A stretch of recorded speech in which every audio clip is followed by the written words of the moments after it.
What's up, folks? Casual Dad here with just kind of a funsies Sunday content piece here.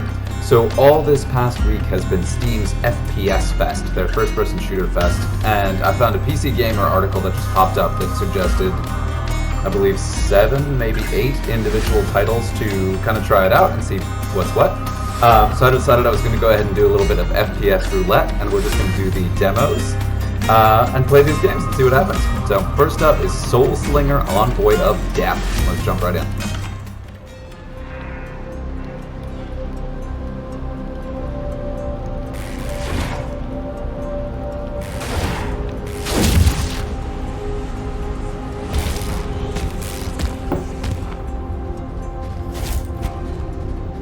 They say that Limbo is a world made from memories of the dead, and memories can be treacherous.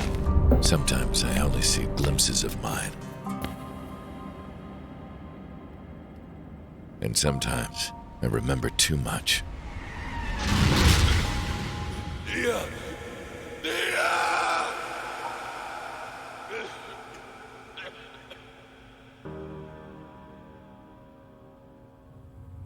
I remember your face, and I'll do whatever it takes to see you again.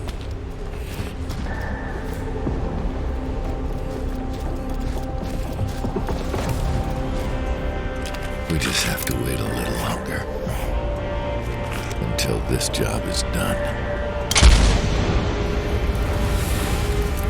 Alright, so we got a Western with zombie orcs and a revolver. Okay, let's see how this goes.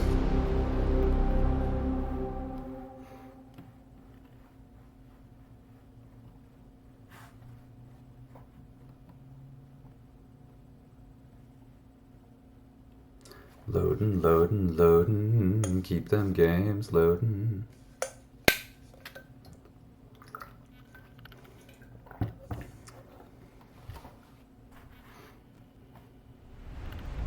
And this might be a little bit tricky to pull these off because I don't necessarily know the system requirements. I'm going into this basically blind. King.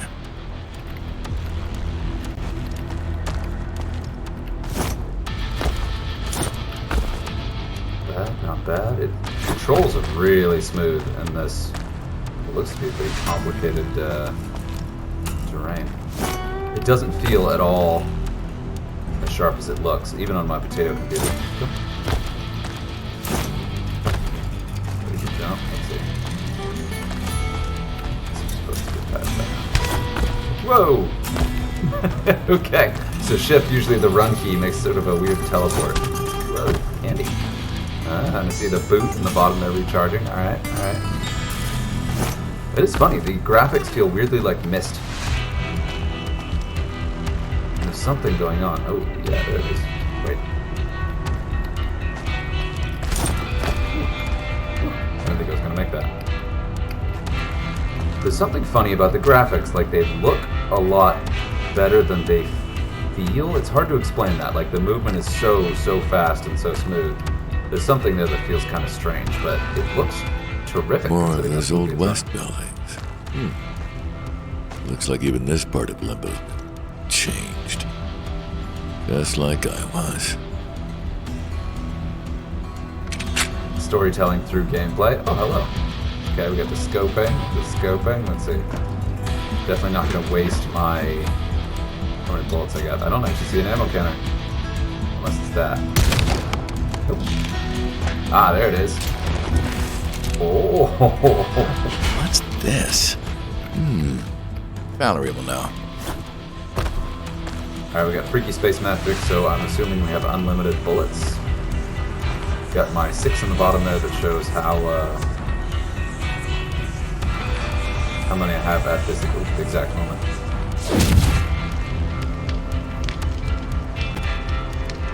I do have a potato. Or at least they're cannon fodder.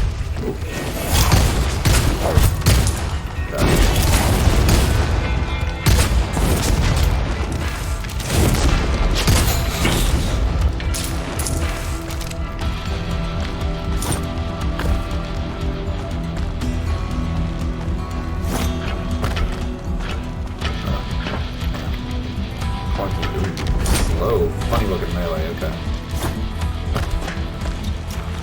Look at that. Which I guess usually melee is a little bit too fast, but there it seems a little bit too slow. Well, that sure as hell doesn't look like the Old West. Which means the king must be nearby.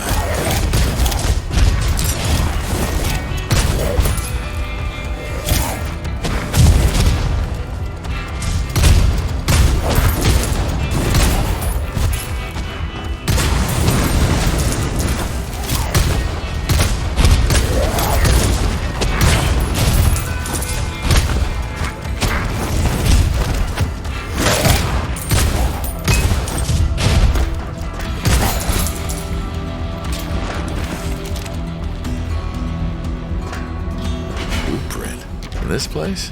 Huh. Maybe it's something I can build. Something that'll help.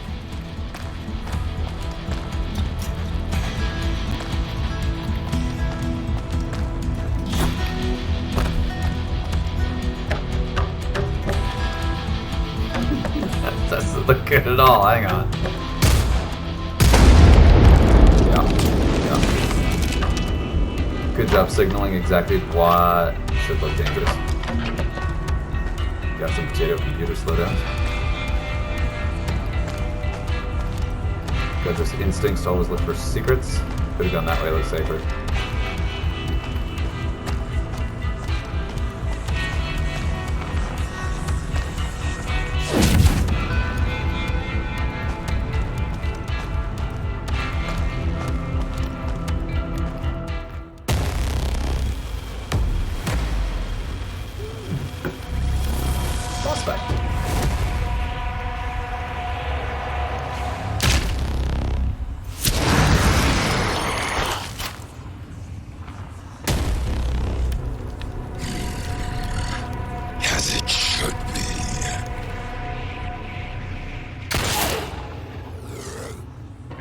Souls alone. Well, with death in our domain. It's not your domain, and you know it. Stand down and withdraw your forces. First and only warning.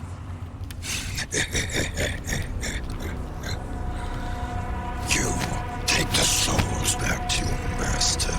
The rest of you, kill him.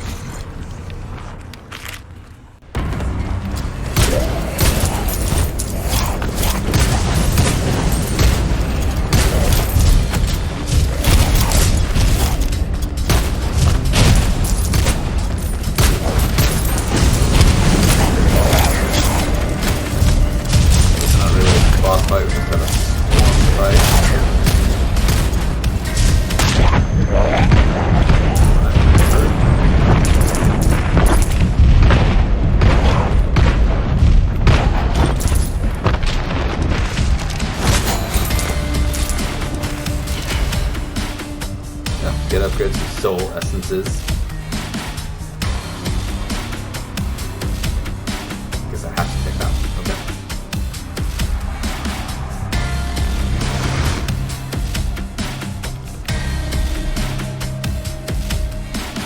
Doesn't give me enough to switch between them. Okay. I feel like there was supposed to be an option there that I didn't quite get. Alright, here we go.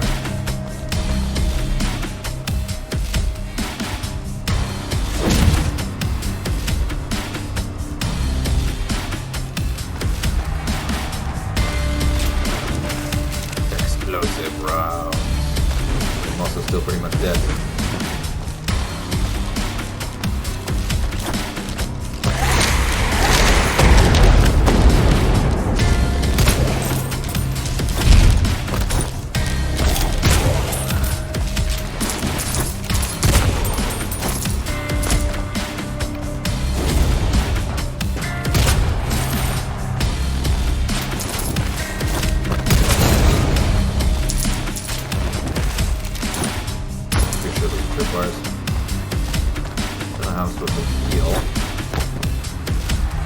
Oh, that shows you the radius of the explosion. Alright, that's a little... I'm not gonna go with kid gloves, but it's a little bit kid gloves. Right. Oh, this one I can actually choose. Oh, rest of this attempt. Is this roguelike? That seems good, except I don't know what tiers will be mine. Sure. Ooh. But I'm not having trouble killing anyway. Okay. And then there was a random option in the bottom. Yeah, so what I was saying is those orange circles on the ground will show you the blast radius of an explosive barrel, which I do appreciate, but it does feel a little painful. Almost missed the dash. Inventory, okay, cool.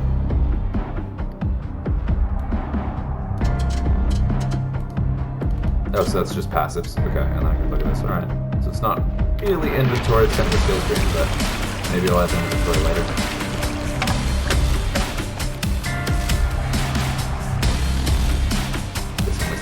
Back there, okay. On the whole, if I die or if this is much longer, I'm going to go ahead and quit it because it doesn't. The number one most important thing about a first-person shooter is the feeling, the physical feeling of the controls. At least in this, especially a gameplay-based one. This one has some narrative elements, but not enough to really take away from the gameplay. And just everything feels a little bit off. The movement is kind of jerky. The graphics, well, they look. Well, there we go. The graphics look especially nice for the kind of system demand on it, like it runs very smoothly-ish.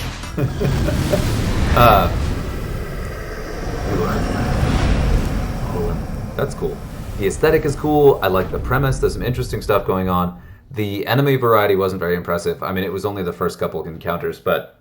And the graphics just feel off. The movement and graphics really kept me out of the game to the point where I wasn't necessarily enjoying the play, and it's that kind of visceral feeling of playing the game. That's my favorite thing about first-person shooters, so that sort of loses me on that one.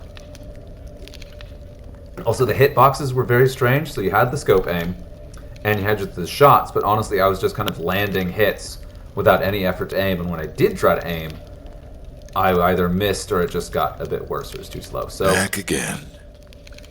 Ooh, what's this? What's this mechanic? So I died.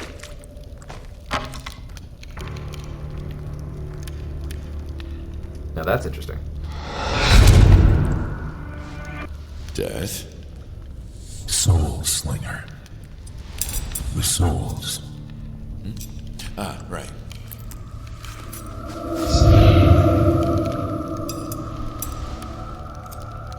This essence is heavy with souls of the dead.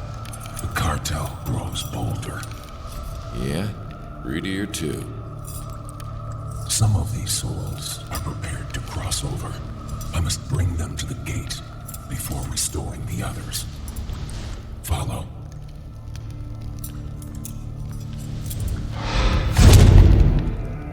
An eternity of this. But it'll be worth it.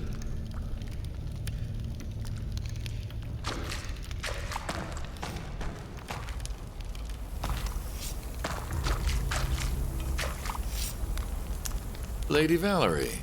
Soulslinger, welcome back. So, first glimpse of the parts of Limbo under cartel control. How was it? Oh, different from here. Compared to this, you wouldn't think they were both the same afterlife. They're not. Not really.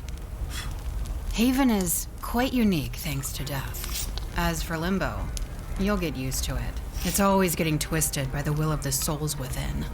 Particularly the overzealous. You mean like the cartel? Or its head. You should probably go see Death. Oh, any idea what this is? A tier of oblivion. Raw spectral energy. We can use those. Just add it to the well of tears. You can enhance your envoy abilities with its waters. Thanks, Valerie. Lady Valerie. And you're welcome.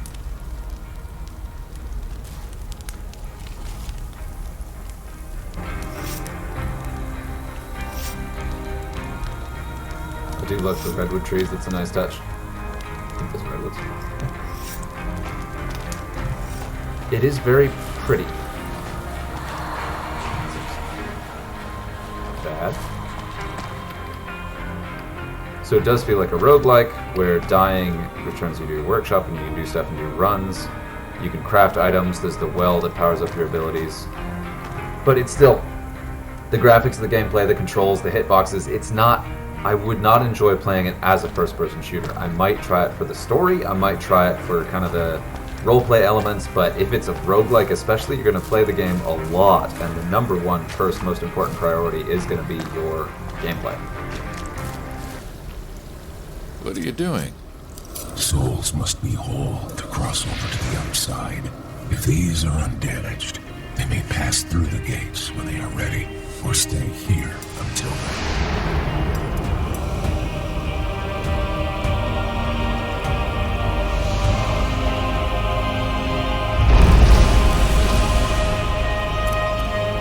But those souls that are broken no longer have that choice. Any damage, any scarring, and the gate is barred to them forever. Yeah, I know.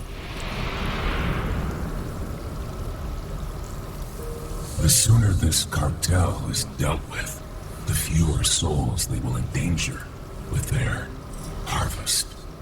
Then I better get back out there. I will activate the portal back into Limbo. Make your preparations to depart.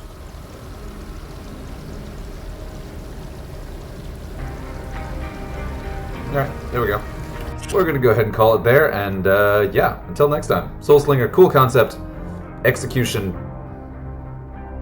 This is extremely harsh, but execution basically fell flat in every way. Camera didn't feel right, graphics didn't feel right, controls didn't feel right, combat didn't feel right. Rough start. Next.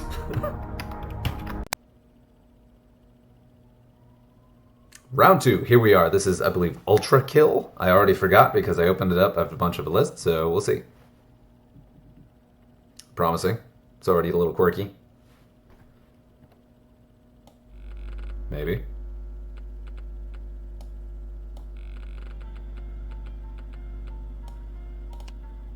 Alright, alright. So it's going to let me configure this stuff right. This is an interesting way to go ahead and do it. Yeah. Man, PlayStation graphics look bad. Okay. So it's going to go ahead and let you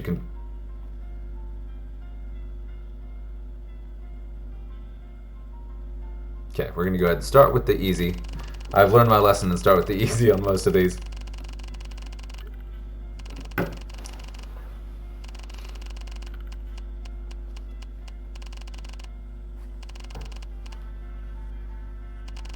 V1 version 1. Approaching hell. Oh, there we go. Okay.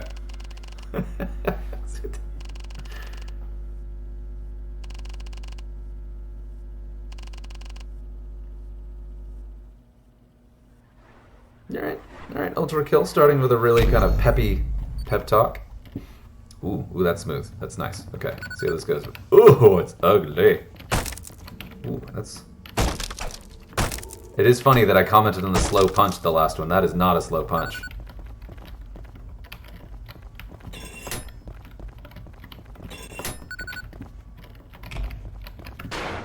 Woo! Oh god, but the graphics do feel a little wonky. Okay, wait.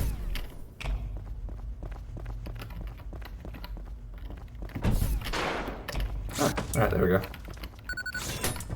Oops. Douse yourself in fresh blood.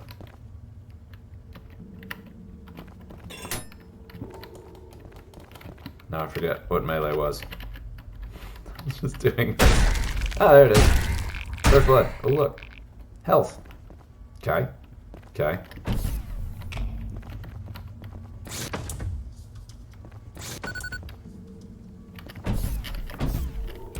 Nice. Okay, so you can just bounce off the walls. Pretty good, pretty good. F is punch. Hold left control in the air to ground slam.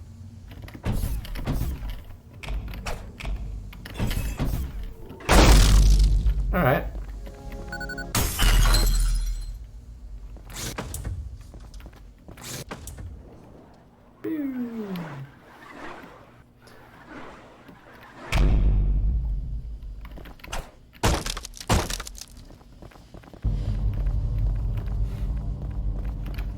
I already like the pacing. Good job, guys.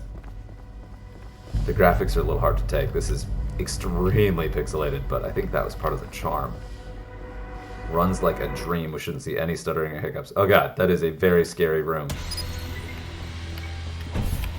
Alright, alright. Very big floaty jumps. Alright, and the last one I said there was a kind of rough connection between shooting and hitting targets. This one is very much not that.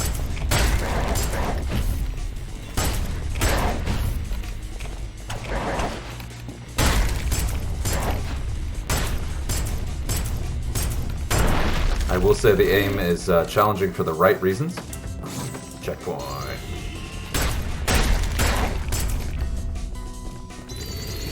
So you get that feedback. There's a almost, I mean it's not haptic because I don't have the touch controls on, but there's almost haptic feedback to landing hits.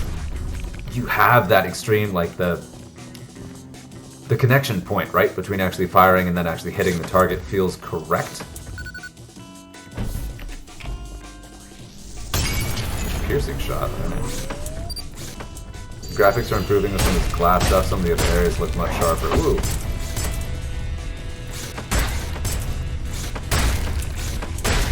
But the recoil, the timing of the shot, the impact of the hit, where I'm pointing versus where it hits, like all of that feels right.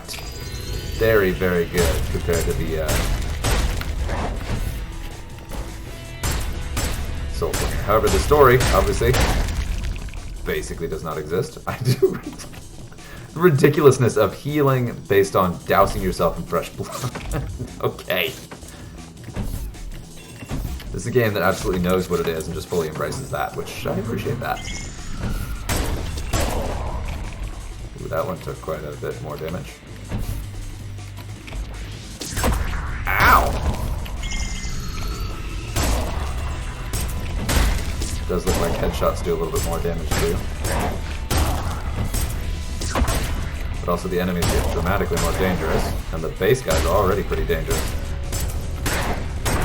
There's also more room to play. Like, this is a movement-heavy game, extremely quick, where you need space to move, and the game gives it to you. Yeah, headshot, one-shots these guys. Okay. Where the last one kind of gave you space to move, but not really. Like, I can run all the way down this hallway.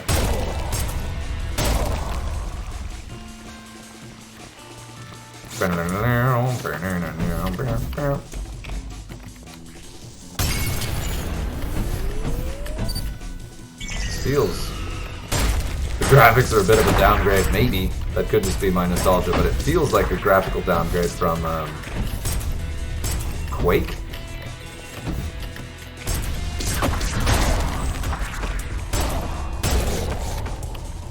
There's one more, I think. I do appreciate that you're not picking up health packs to heal. That's kind of a silly trope of these things that I absolutely love about the games. In this, you heal by playing. And you always have a shot.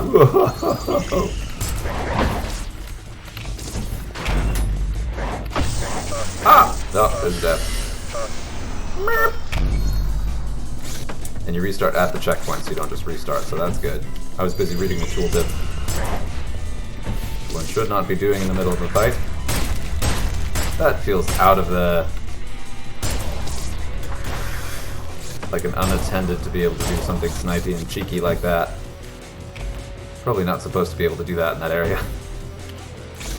But I did it! Checkpoint. To be able to load it to checkpoint. Ooh. Ow!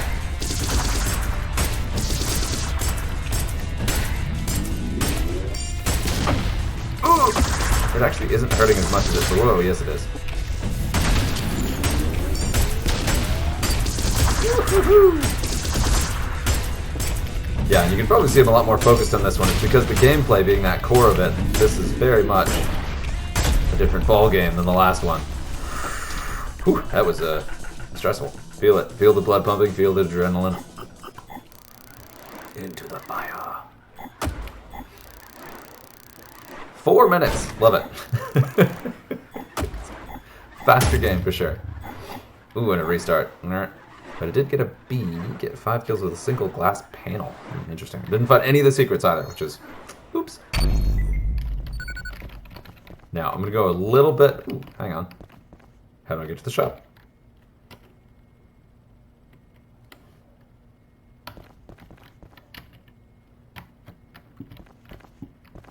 it a shot.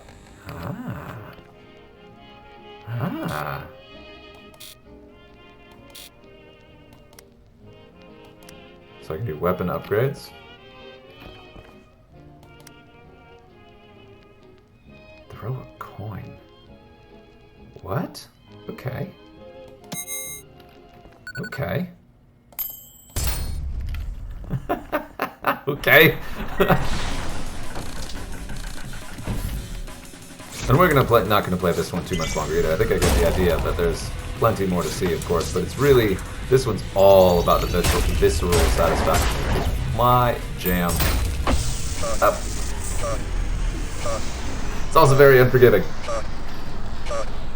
Okay, that's number 2. Not bad. Definitely enjoyable, but yeah. Little one-dimensional. If this is what you're in for, if you want like a true boomer shooter where you just want the blood pumping, this is it for you. This is pretty good. I will say, just to throw it out there, it feels very much like Boltgun, the 40k Space Marine version. It's basically this. I prefer Boltgun just a little bit. The mechanics were a little bit tighter. Graphics were a little bit better. Obviously, I've only played this for like 10 minutes, but yeah. But it is really fun. Very satisfying. Definitely enjoy the mechanics. The ability to wall jump, the speed at which you can move in different ways. There's a lot of stuff to learn and master in this. And that part I very much, enjoy.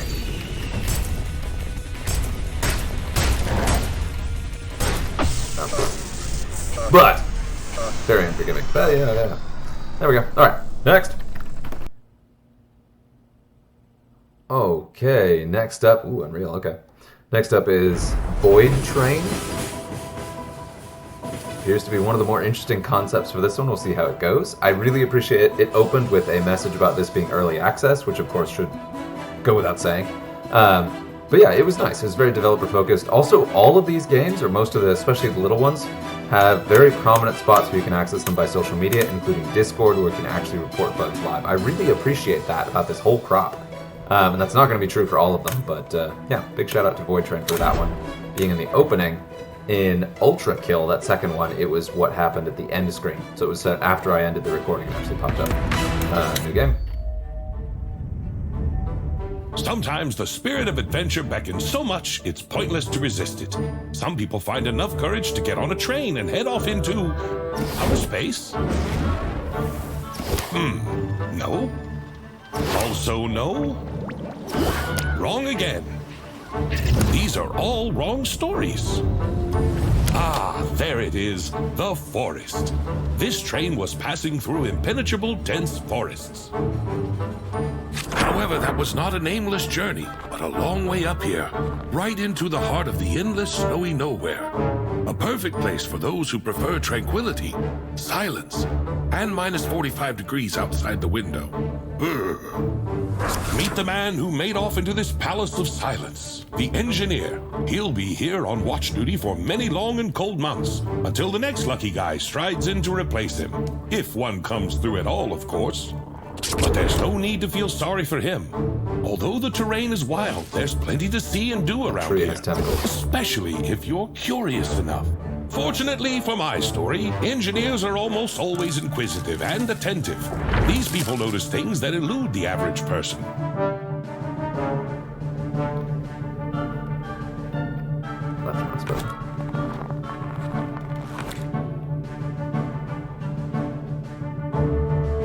Okay, so it's kind of a test And here. everything would have been fine in this adventure if the blizzard had not started at the wrong time. The chilly wind blew the engineer off the trail, which he immediately lost sight of. His fingers instantly turned into ice like everything else around him.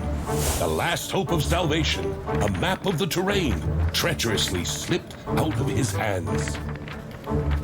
Luckily, the video's timing didn't allow the engineer to suffer for long. All of a sudden, in the middle of snowy nowhere, it appeared. A door to... Where to, by the way? The building didn't seem to be on the engineer's maps. Anybody home? This is how it all usually starts. Alright, huge points for the quirky intro. That was well done. There was some interactivity to keep me engaged. It wasn't super long. Did have slight echoes of Borderlands, but it was also totally... In that strange hut, there was nothing. No people. No warmth. Only darkness.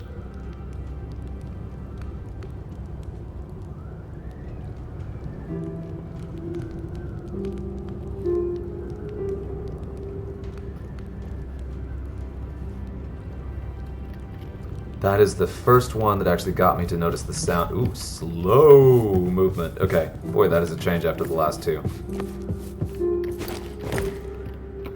Crouch. Interact. I can just kind of interact with stuff. What's that? Alright, and I appreciate that too, that there's an obvious marker for your objective, but it's not super jarring like it was in Soulslinger. It was just giant glowing blue electric thing. And this one, it's just kind of a little chicken scratch.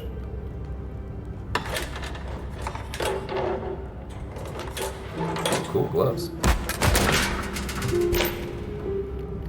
If I were you, I'd look for a key. Or something that looks like a key. Maybe just something heavy. Maybe just something heavy, you say? What's this? Something heavy. It's probably not... Yeah, okay. I was going to say, it's probably not in the dark part yet, because this is the tutorial. It's early.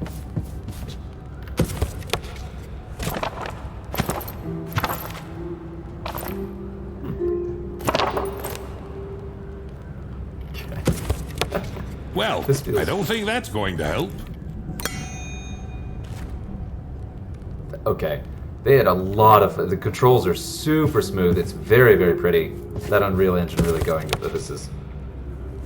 A heavy blunt object. Gotta grab it.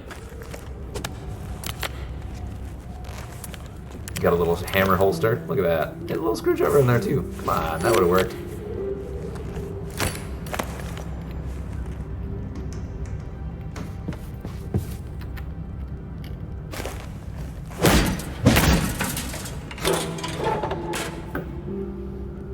I'm afraid there's nothing left to fix with a hammer.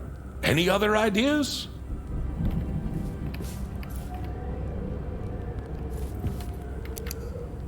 Nope, we don't want that yet.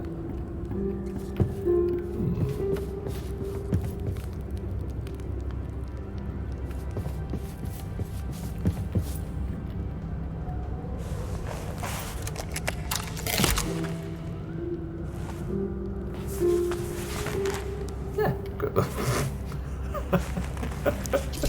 Good to do. All right, you got me.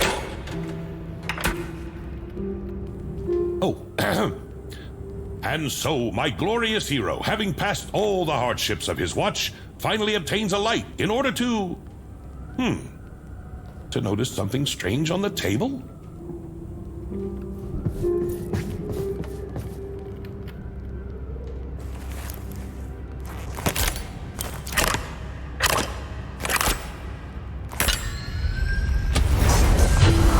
That seems bad.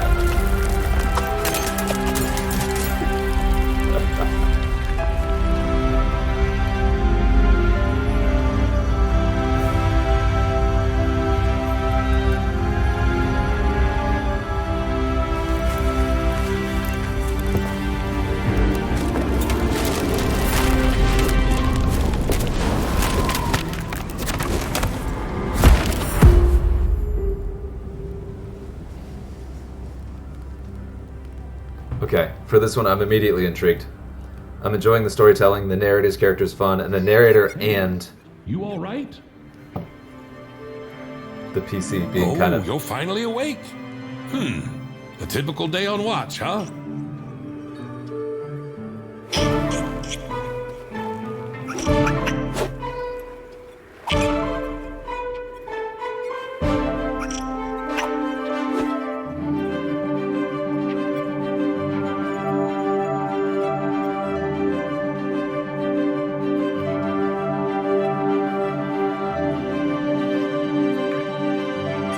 This might come in handy.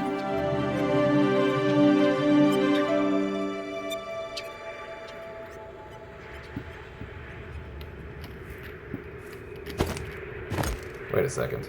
I get... What?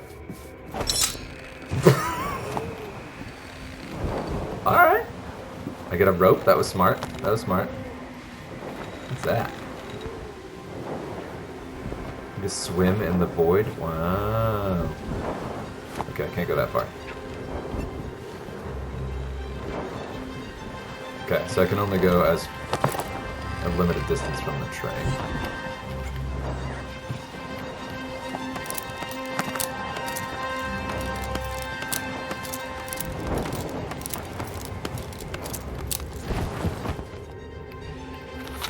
Journal? Okay. Let's stay on the scientist. Okay. I love that. Cosmetic. You get the cosmetics for the hammer. Nice touch. Of course. This just... Such an inventive mind wouldn't have any trouble figuring out the mechanism of a simple trolley.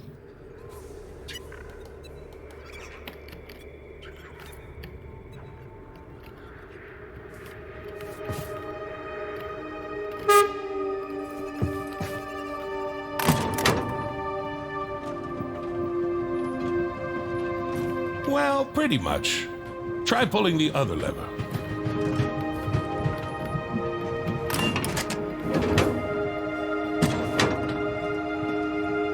All right now, just slowly.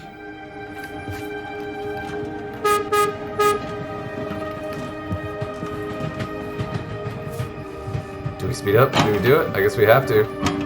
That's a useful book you've picked up. Is the author some kind of scientist or inventor? I hope he's not too upset that we stole his train. That was awkward.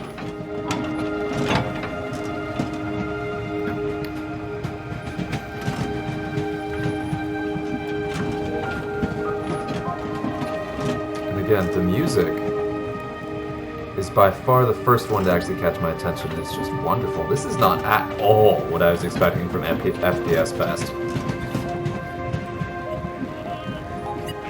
What a delightful experience.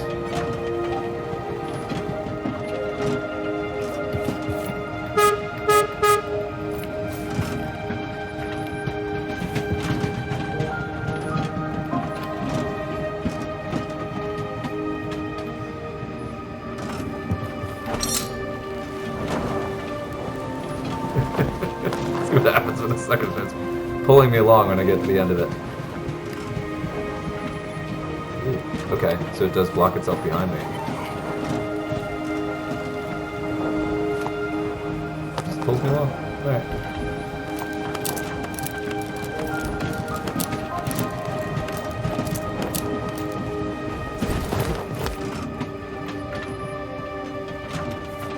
Dark cloud. I don't like it.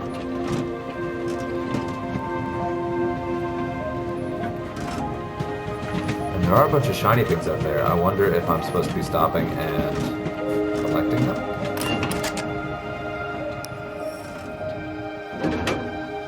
Let's take a look. What is that? Organics. Gross.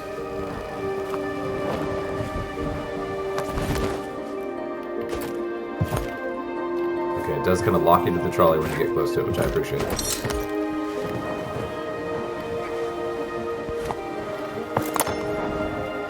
Okay, so this is definitely much more of like a survival crafting type deal.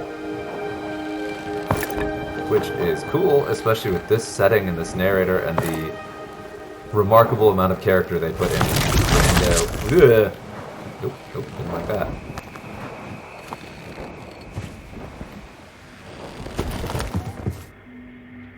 That's cool. We're gonna play just a little bit more. I would like to get just a little bit more of a sense of what's going on here before I call it. But this is, of the three I've tried so far, this is definitely the one I would come back to. And it did mention in the beginning of that opening screen that there's a co-op. Which, this would be a really fun co-op game so far. Hard to say.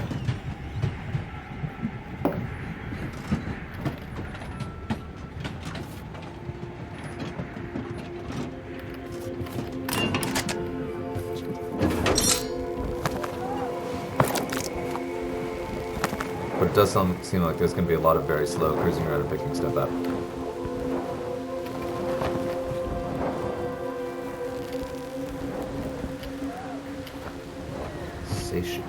Uh-oh. Oh, so you can get hungry. Love it. Ow. I gotta stop doing that. This feels very much like a different version of Raft, which I also enjoyed, but it's one of those games that I played once and had a good time, but then just have never gone back to, just because you gotta be in the mood to hang out on a raft for a while, which this may be the same. But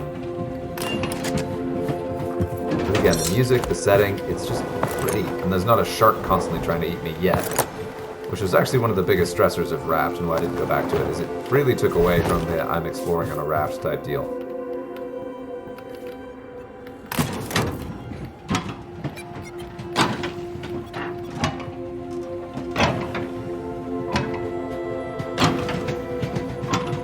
Let's see if this gets anywhere without me picking anything else up.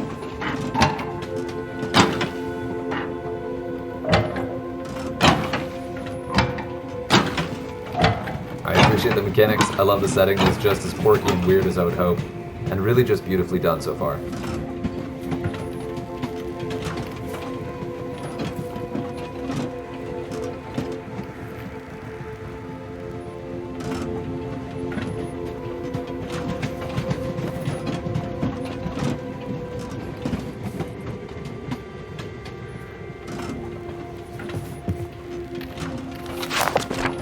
I also love just that mechanic of just open the... Oh, hey, I gotta pick up some wood.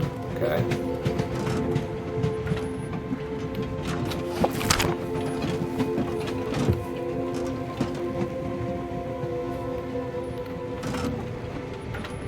A bit of a hiccup there. What's that?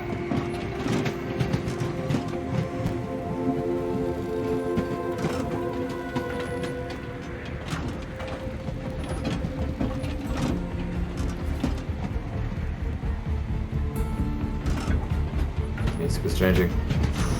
What's going on? There it is. Knew I was gonna get a piece of wood.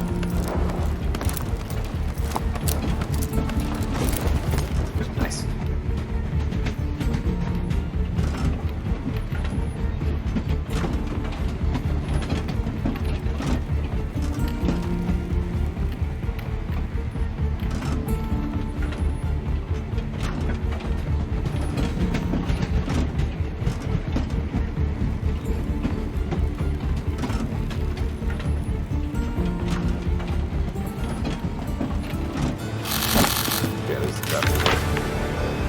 Research. Yeah, very much like Raft.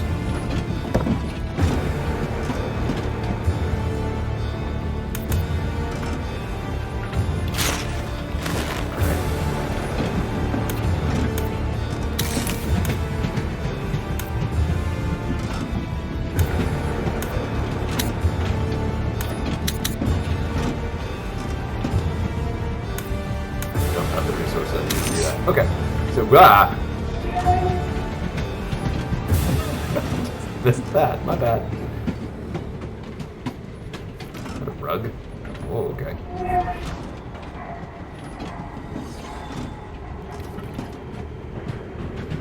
Some nice ancient runes there. That's a cool artistic touch.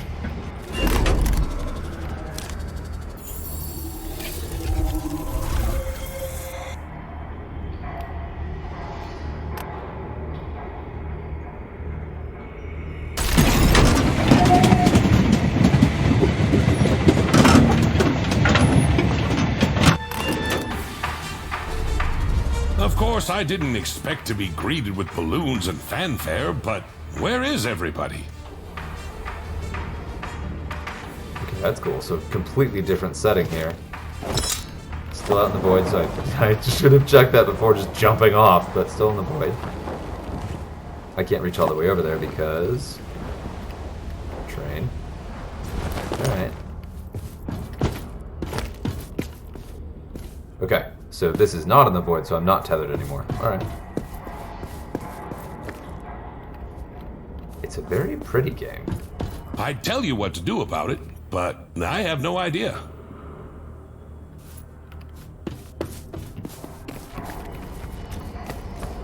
Shift is run, of course, as one would expect.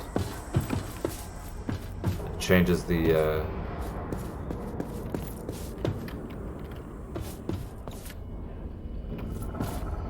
changes the shape of your reticle too, from a little dot to a up triangle to show that you are running. Excuse me, I'm sorry about that.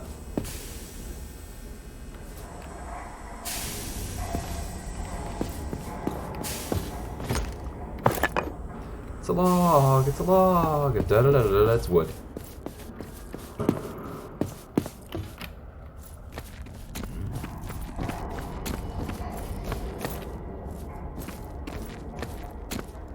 We can use that sprint. That is not a very impressive sprint. Ah, that's point. Alright. Wait a minute. Do we dare?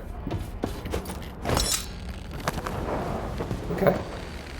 Oh, that does still tether me. Alright, this guy's just very good at okay. Worth a shot.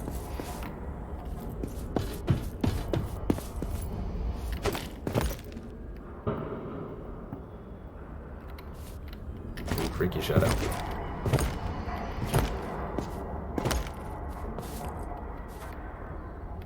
I lost track of the scribble. But I appreciate that. You have to kind of take a minute to kind of pay attention, look back, and figure out where the scribble was last. Okay, that way.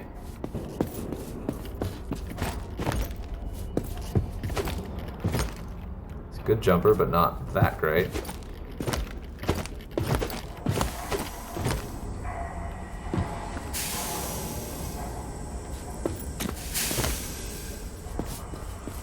Poor thing.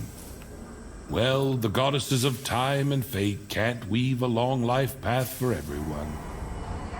Well, at least he won't be needing a revolver anymore. Okay, there it's a little bit more first-person shooter all of a sudden.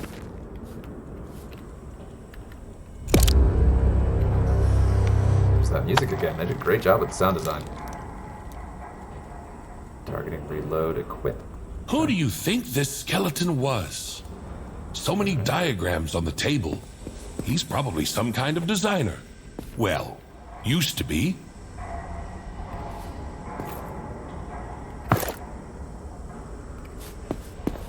He left the combination of the safe right out in the open.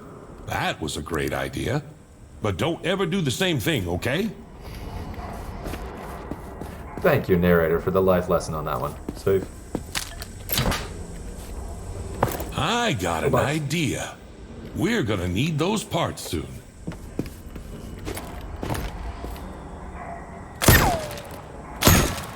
The revolver's name is Old Friend, as you can see in the bottom right there, and appears to have infinite ammo, which is nice. As much as I appreciate the importance of limited ammo in some narrative games, I also very much don't like running out of ammo, as one of the games on this list that we're going to see is extremely good at, and we'll get there.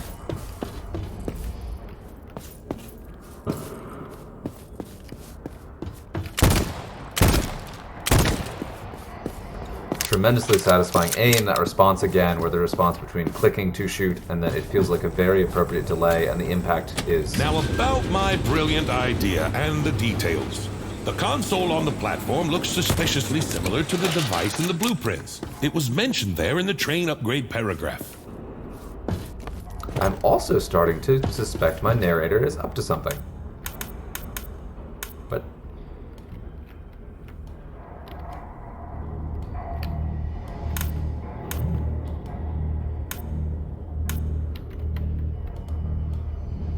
An engineer. Truly an engineer. It's a little bit hard to select these.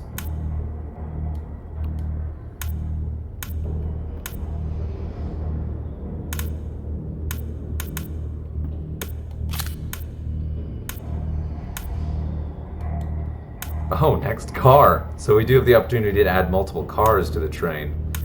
I don't really see... Ooh.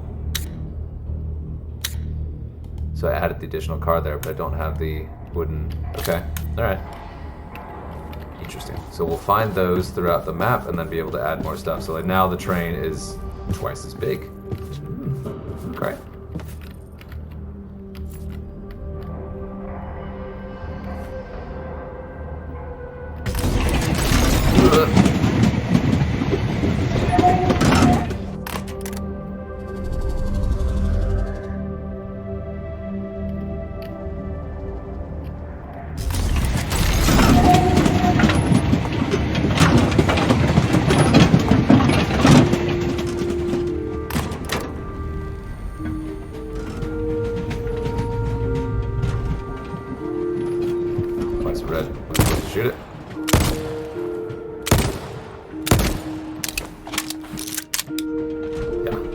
explosive.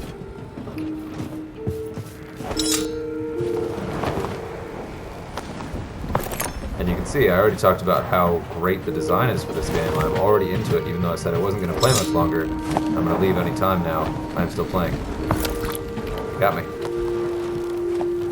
And now I'm keeping the train on slow and desperately running around picking up crafting resources.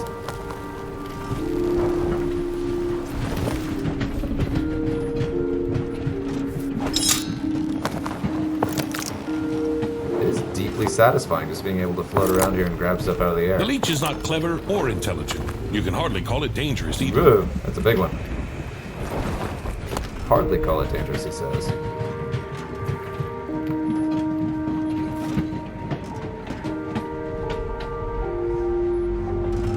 Okay. So that actually sounds quite dangerous.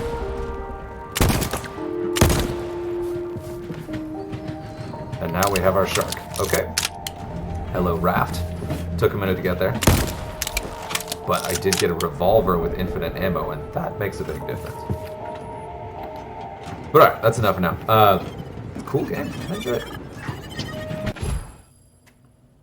Good job, guys.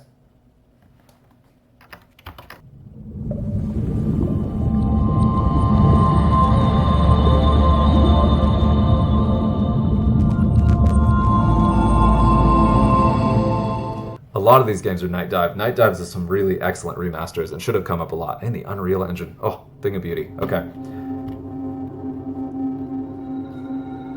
Beta demo, System Shock. And now I talked in the other game about how much I appreciate infinite ammo. The game that made me traumatized about having limited ammo is System Shock 2. So I have never played System Shock 1. I'll do normal. Oh. Interesting. Do a mission. Do that.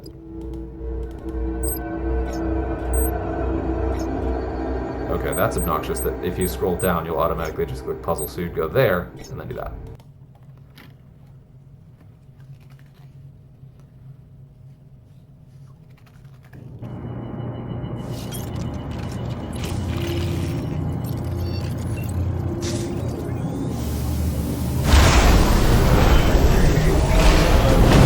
Now, I'm already expecting this one to have really tough gameplay, because it is a really good company with a lot of experience in this who did the remaster. They're using the Unreal Engine. Nice. Man, that's a throwback. The following daily summary for Thursday, April 7th, 2072 is brought to you by the Triad Corporation. It's been a beautiful day in New Atlanta. Sector 11 in particular has a beautiful sunset right now. Temperatures are set to hit a monthly high of 28 degrees Celsius for the next 2 days. And the current visibility forecast for air traffic is hazy with pockets of Atlanta fog starting at 120 meters going into the weekend.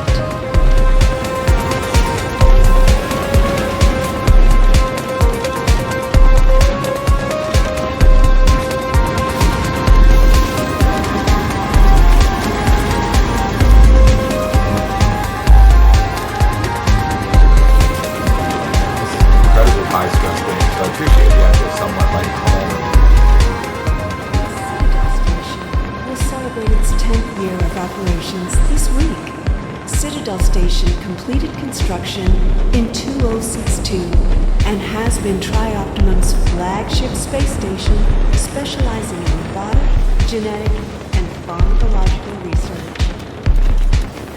Intro. I appreciate the somewhat weirdly relaxing intro. It's fun. Gets you into the world before it crashes the world around you. Vice President of R&D for Tri-Optimum Oh, weird. and Head of Operations on Citadel Station, Edward Diego, commented, "This is a landmark moment in human history. We have achieved an entire decade of self-sustained living and working around Saturn's L6 orbit. Both Oh, we got I, peaks. as well as Tri-Optimum's board of directors, would like Bathroom. to extend Shower. all staff is Earth's Okay. success. Very nice running water. Toilet flushes when you open it. It does have a little bit of that floatiness that I felt before, where it's a very retro graphics kind of stapled into the Unreal 5 engine, I think, or the Unreal engine. I don't know if it's 5. But really, the Unreal Engine has to actually kind of try to look this old. And you can kind of feel that in games that use this engine to do a complete revamp. But don't just take our word for it. What am I supposed to do here? Take our new Hyrie Charlene Angel, for example. Okay.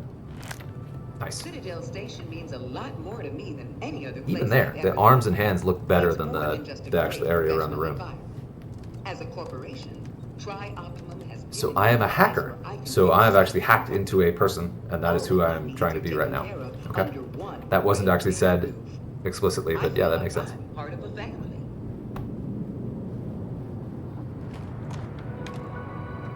Don't miss the opportunity of a lifetime and a chance to write your name into history. Uh-oh. If you Uh-oh, think you about have to get what it busted. takes, send us your resume today. This concludes tonight's broadcast. You all Turn have around! votes. Now! Tonight's People's Choice Vote is from Dr. Dorothée Rimbaud from the Mars. All right. We're transporting the prisoner from New Atlanta Sector 11. What's our So you got destination? caught. Diego's You got caught, office wasn't me. is You got requesting caught. the prisoner to make the handoff there. Copy that.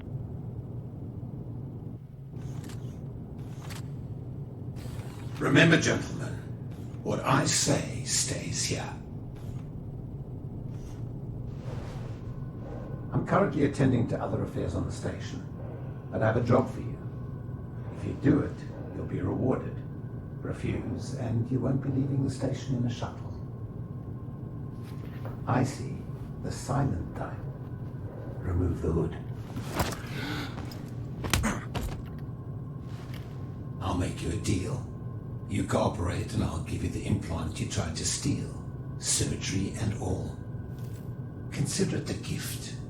Besides, what surgeon would you prefer? Tri-Optimum's elite or some black market hack job?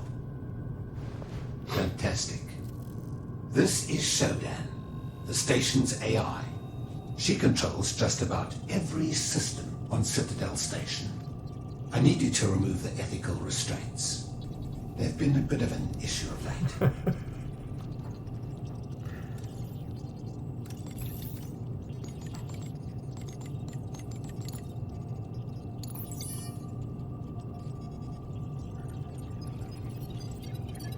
No, I played System Shock 2, so I know how this goes. This is a lot more narrative than I was prepared to expect. It didn't just throw you into the game. It's funny how these alternate between just straight up gameplay and story, and that's cool. I like the variety. It's nice.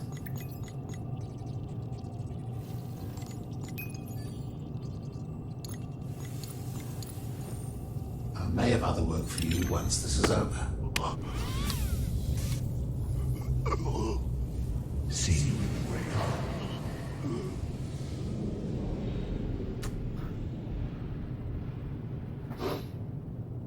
I will say, too, this is considerably better than the intro for System Shock 2. System Shock 2, I've heard for a long time, is the better game. I haven't been able to try that, but plot-wise, this does a much better job of actually introducing you to the world. Just in, like, flashes and bits and pieces. That's already more background than I got in the beginning of System Shock 2. At least as far as I remember, it's been a long time.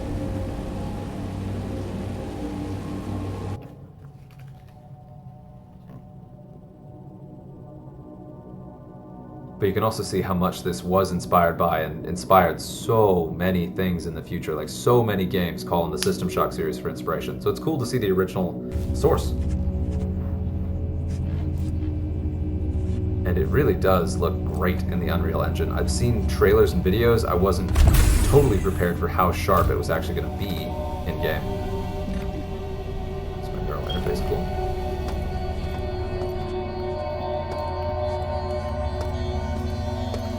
It's going to be a little bit, nice.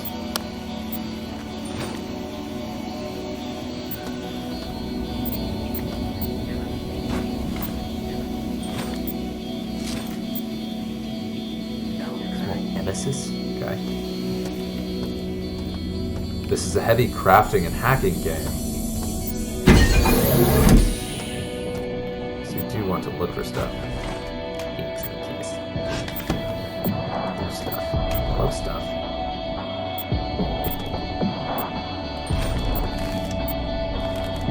Nice. Okay.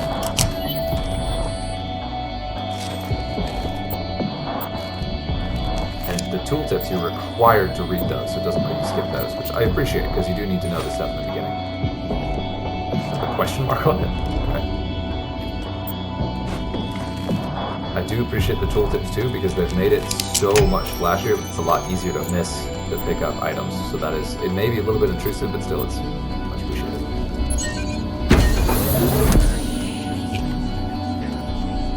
Yeah, sweet, very nice. We got someone! Employee 2-4601. I'm Rebecca Lansing, a counter-terrorism consultant for Triad. Here's the situation. Our scans considered our station show biological outbreak is in progress. We're in cold blackout and showdown is unresponsive. And worse yet, the mining laser is charging a potential strike on Earth. Nathan Darcy has an office on the medical level from Central Hub. If he's alive, he'll bring the situation under control. I'll contact you through military no implant soon. Lansing out. Nice. Okay.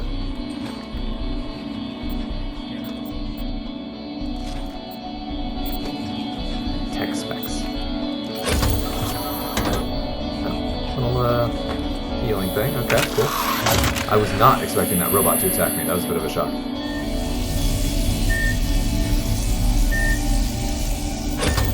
Oh, there's my health bar at the top. Of course, the camera's right over it. My bad.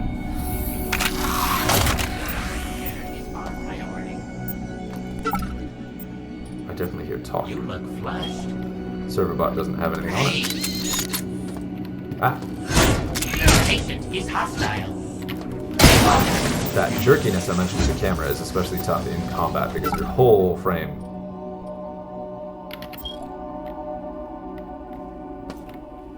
moves and swings wildly, and the camera is a little bit kind of blurry.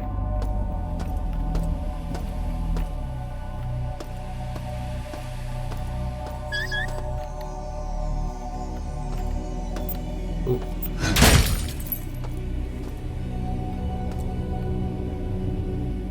Level security is now 96%. I don't know if that's going up or down. We'll see.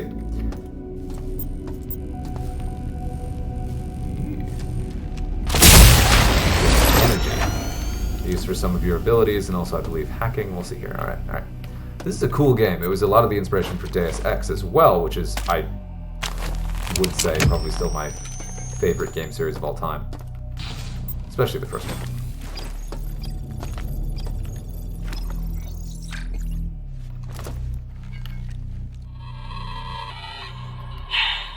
Shodan has locked down the elevators. Mira says if we can lower the security on the level, we'll be able to gain access to restricted areas and get the lifts moving again. She says smashing cameras and taking the medical CPU nodes offline will help, but I don't see the point. This thing is everywhere. So there's your advice to take out the camera and take out the bots.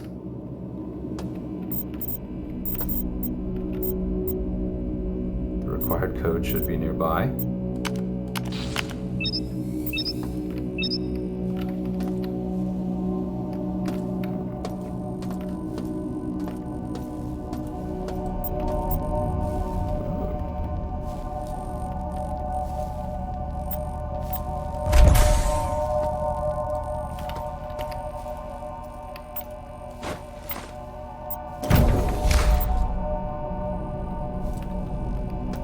Don't want to think about what I'll have to do with the scalpel.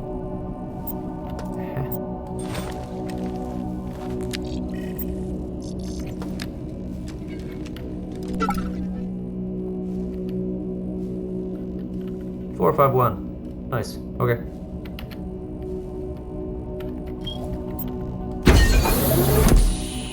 Get me out of here. I do appreciate that each button is selectable, so you actually go 4, 5, 1. Ah! I don't like it.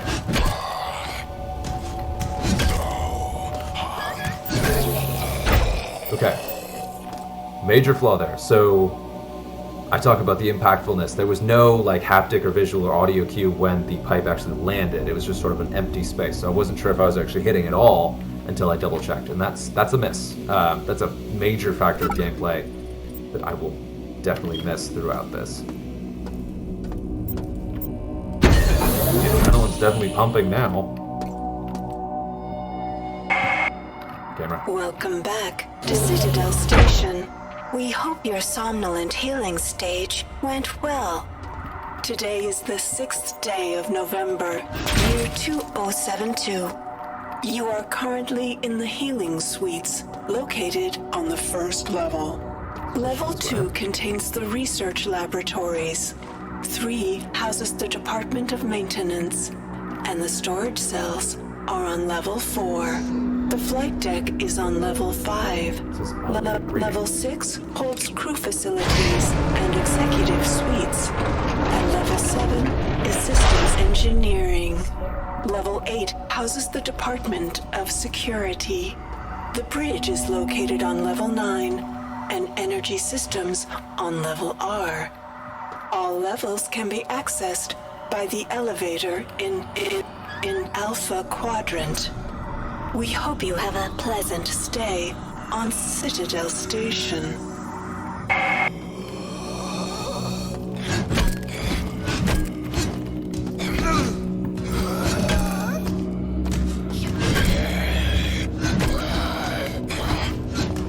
So again, I have no idea when I'm hitting and when I'm not, or when I'm being hit. There's no flashing light, there's no sound, there's no nothing, there's no indication of when contact is made. I lost a bar of health there, I think. And I don't know. I can hear zombie breathing. That's cool.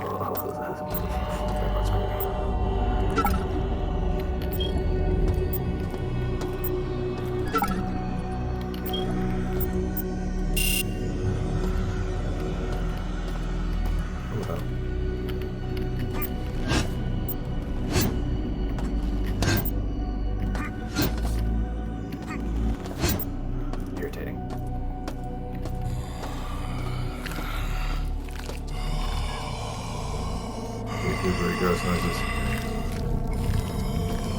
Ew. A check possible suspect found. Don't like that at all. Are you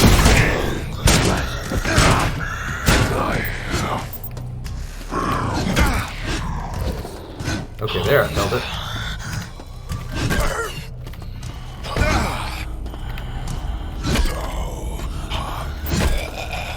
Still, the combat is not anywhere near as satisfying, really, is the word I'm looking for. I don't feel it. You can see it. The visuals are very impressive.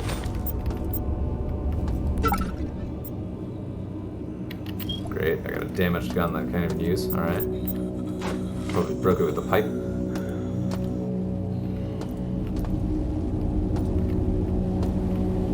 I am still near the med bay, so I can go back there and heal, which is nice. I hear. System check will wait. Possible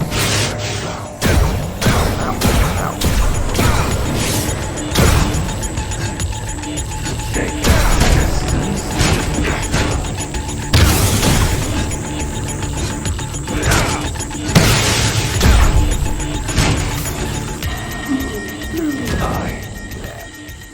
You get the idea. I died. I don't know if I get rezzed.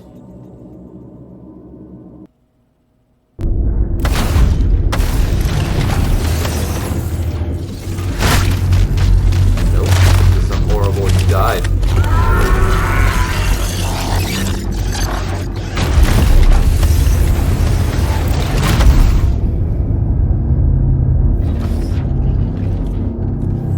Wow.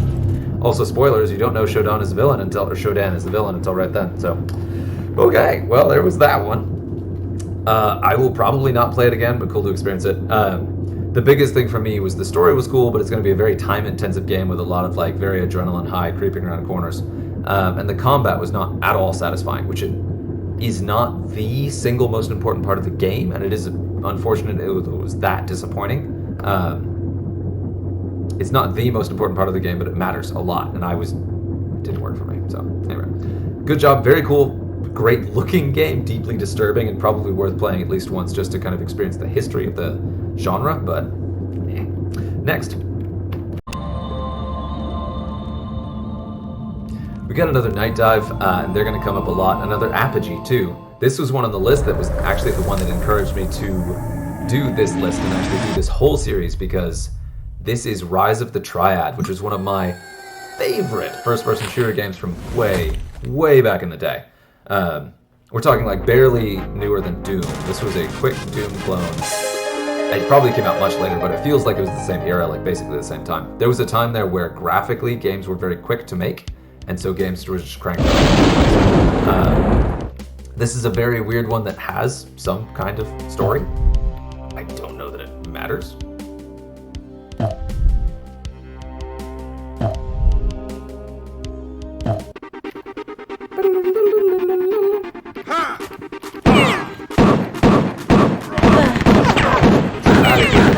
The last one, I guess. I want that. Breaking glass. Oh, they didn't drop weapons. Okay. Breaking glass is a major technical thing that they did. It's just like, oh my god, destructible environment. We were so excited about it back in the day. I will say this game is extremely fast. Extremely fast. So the first thing I did was go to settings and turn on auto run. Because running is great, but I mean, you don't want auto run. It was just too hard to do that. And this is one that does a really good job of the remaster. Because this is a remaster, and the biggest thing about it is your aim. Your aim feels very natural and significantly improved over the original.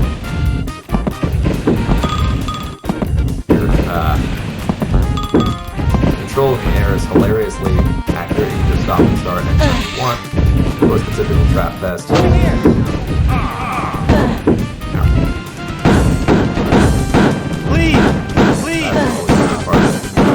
They will get back up and shoot you if you don't hit them again, but it feels very strange. Interesting quirk. I don't think that there's a jump button. Oh. Healing basin. Oh, gun assist. Yep, I don't want to shoot that up close. The double pistol. Also, I believe this is one of the first games that used the double pistol.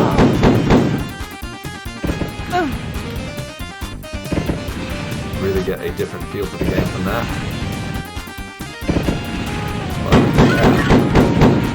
How do I get in there? Secret?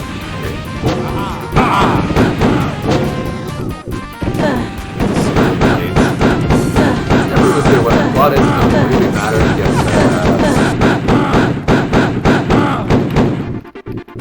but there are things that I remember a lot about this one. Ah, boy, I'm gonna die. Especially if I nick these ones.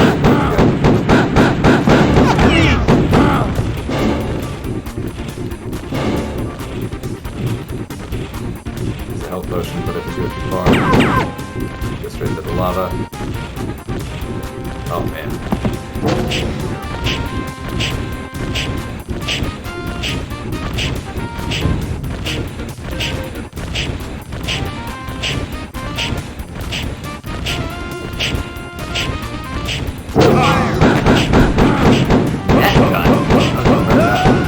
I don't know if I ever played this. This is a really, really long time ago.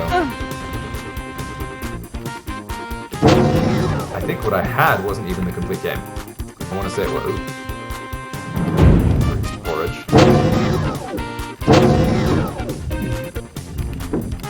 I don't remember if we had to play with them or what.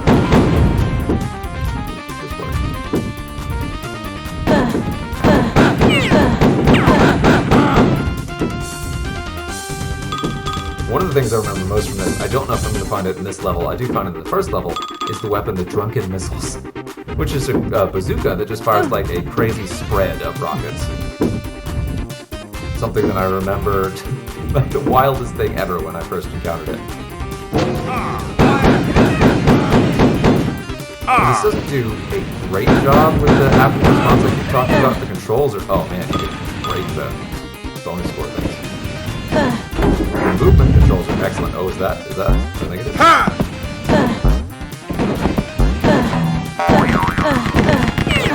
Nope, died. Elasto mode. I don't know what that was. Random power up. That's what it was. It's a random power up. Wait a minute, where am I?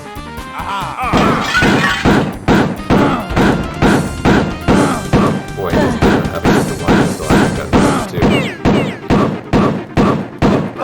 Anyway, this is basically what you get. There's some other stuff, but this is really just kind of for the nostalgia. I really loved this game back in the day. If you've never experienced it, it is a classic boomer shooter. It's a good time. But I can't necessarily say it's worth picking up unless you just really, really love this style. You know, it's a thing.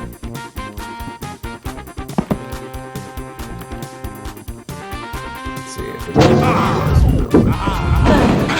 oh god. Yeah, go to settings, turn off auto run. It's fast and crazy enough without that.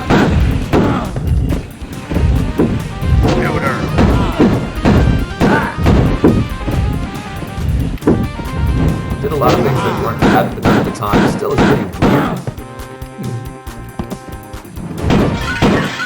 The breaking glass, looking out over the mountains. Still very familiar stuff. We played retro shooters from the Doom era, or like Marathon. This is very similar.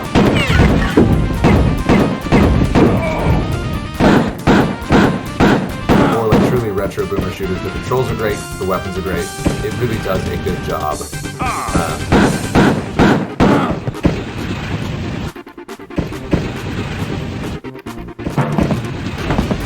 Often imitated, never replicated. Let's see if I can not blow myself up with this thing. But a lot of obnoxious platforming and weird traps. True to form. Wow, that was a mistake.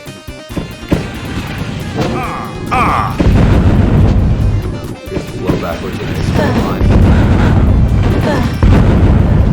Straight line in all directions, okay.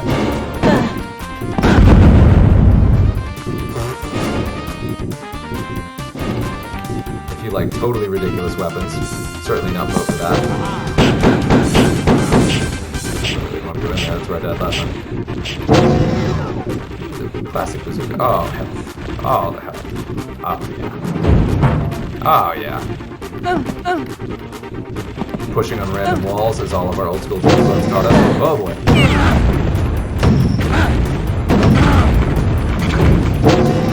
Very tame, explosive.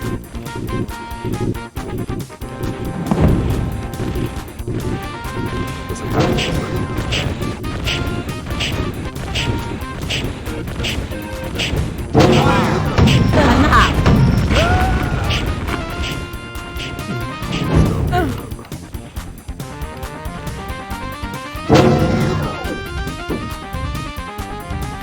More of that healing priest porridge.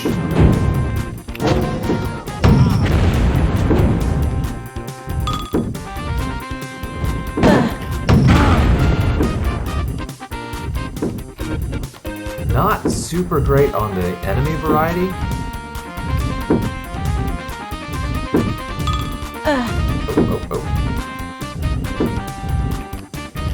Bug. Glitched for a minute there. Got out of it.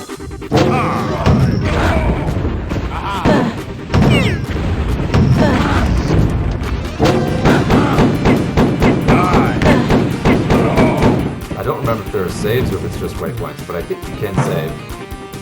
Split missile. Okay. One of the things you'll find a lot is that the guns are very, very good at... Oh man, I missed that one. Oh man. One of the most important things about boomer shooters is the weapons. Really, this is the first game where I really got to try out this level of variety of weapons. I didn't choose the first level, I chose one of the second ones. And that makes a big difference. This is a terrific gun for this style of game.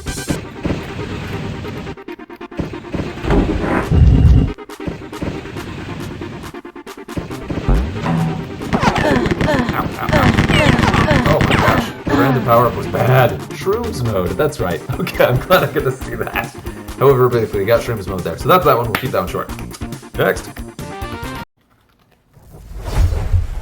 Quick note I didn't mention on that last one, the Rise of the Triad. When you exit, it says derpy stuff like, drive off a cliff? Yeah. So this is another one that, this I believe is actually the front cover of the FPS Fest on the Steam, so it's that dungeon with like the two-hands weapons. This is a bit of a departure from the list. On the actual list, it had Fear 2, which is a game that I own, I've actually beaten completely, so I did not... 7 levels plus a secret level, wow. First 2 levels are playing in the demo. Okay, cool. Yeah, this is Wizordum, which looks so cool and so sharp. And I actually thought for a moment that this is, and this may actually be an original Apogee game, but this looks like a new boomer shooter, which I'm very excited about, because the ones that are remasters are kind of held back by remasters, even if they do pretty well.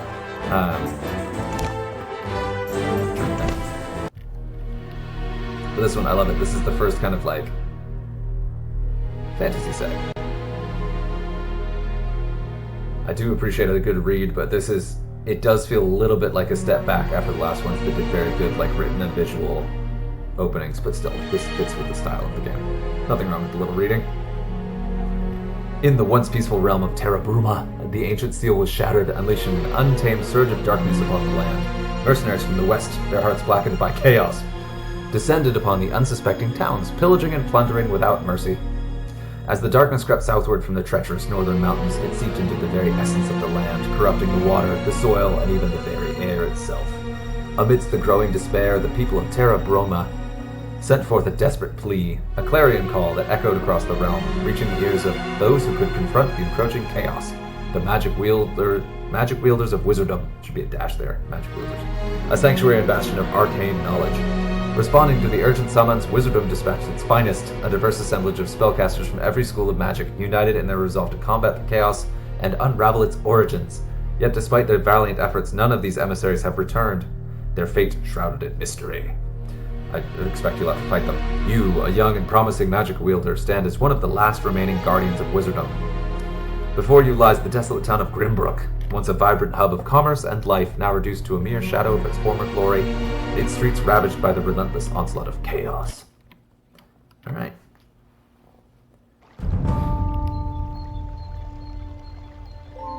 Oh, that feels sharp.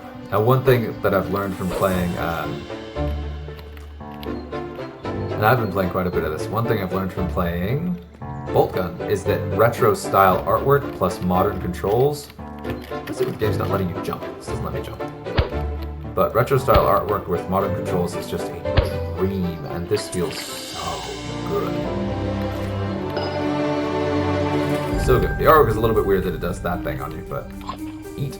Oh, you can eat the berries. Cool, okay. Alright, let's interact. What's that?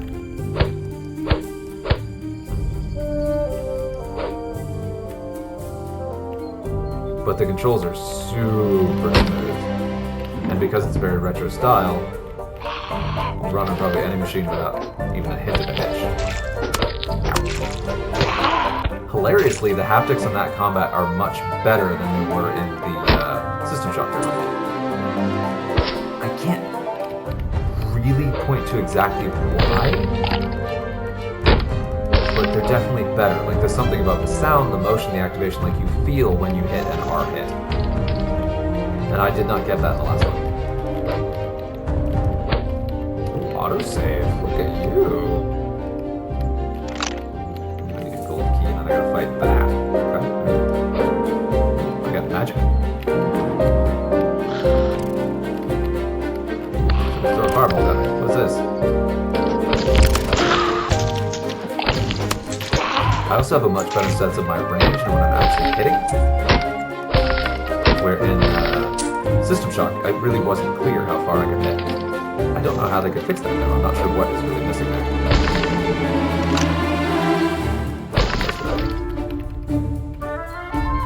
That said, extremely basic levels. But still, like I'm saying, the tightness of the game, this is a really satisfying experience already. I could definitely explore this a bit. And it's probably quite a show. Whoa. I don't want to fight that. Fire rings?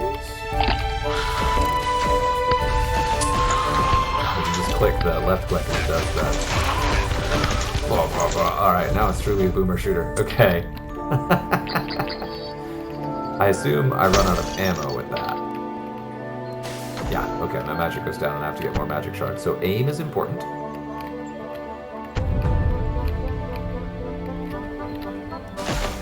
Interesting, I'm just kind of a statue.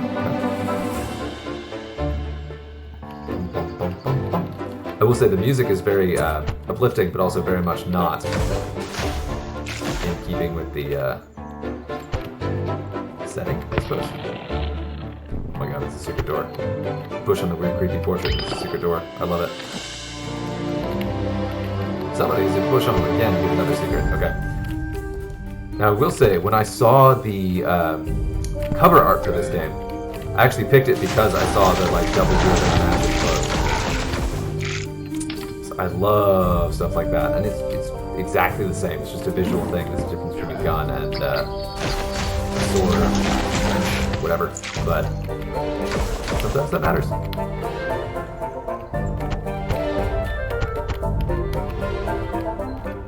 It's nice to have something a little different. Oh my goodness gracious. And I'm definitely almost out of my fireball, so let's switch start. Catch it.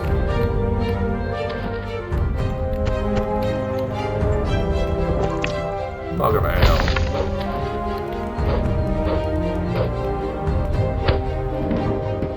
It does not appear that magic wears off on the mace.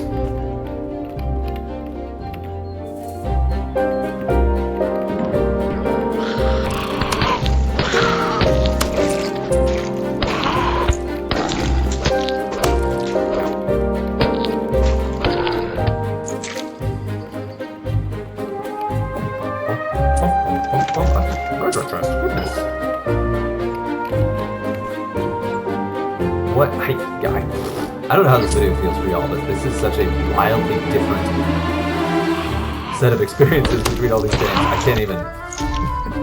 This is fun. Hopefully it's enjoyable. I'm having a ball making this, so... That.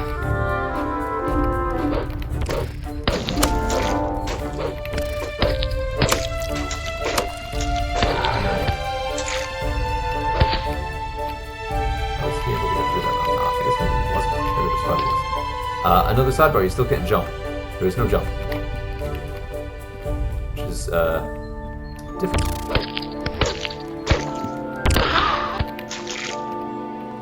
Oof, man.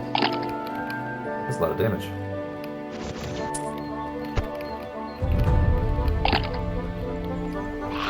Anti-health potions everywhere.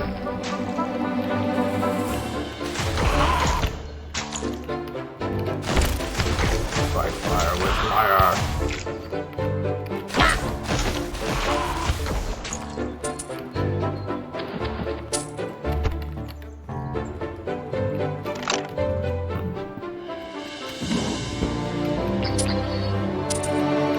Riches!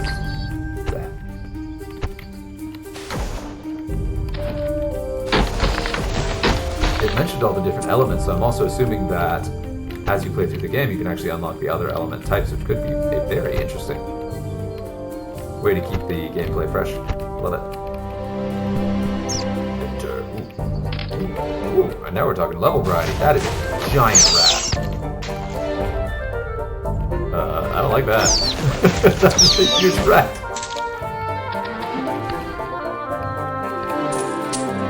Can you hear them? I guess if you don't hear them, there aren't any more. Right?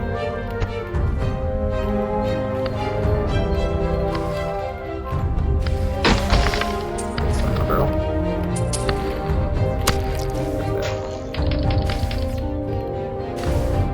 Chasing the traps. Ah, shift is walk.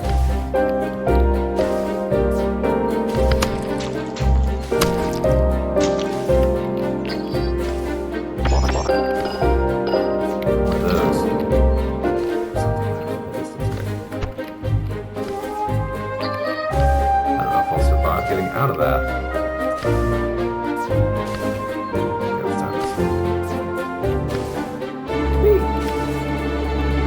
Get it, boys.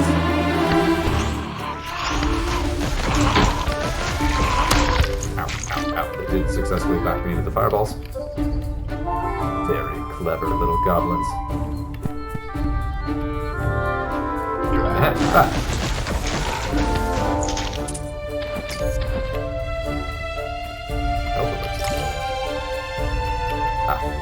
I used it. It is now gone. Alright, alright.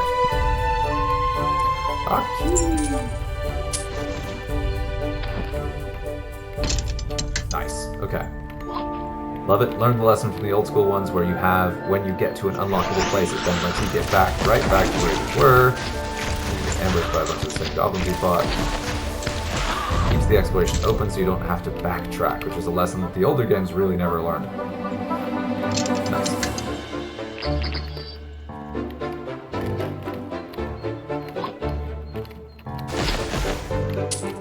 Somewhat bothered by the absence of jumping. But it keeps the game simple. Love the light effects like that. Love it, love it. It's nice. Okay.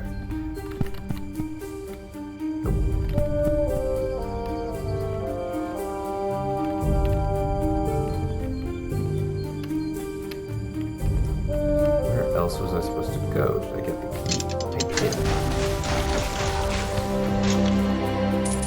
That seems bad.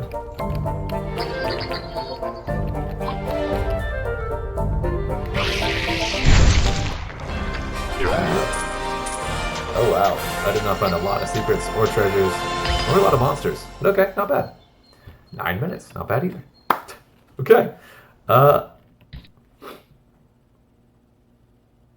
Enhanced mace will only consume raw mana when hitting enemies. That is a handy tooltip. Canal Street's different rings. Oh, I love the water. This looks like a water level. Fire rings.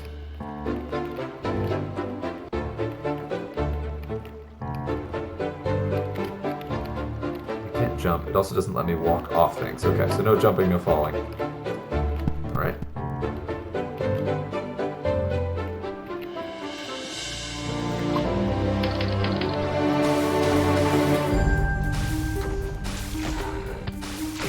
Big long sight lines and no ranged enemies.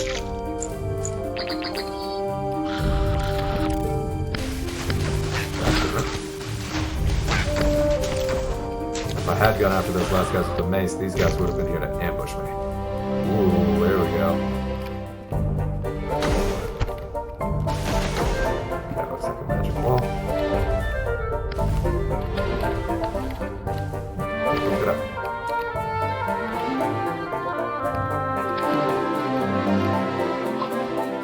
You are able to get over health with the berries. What is that?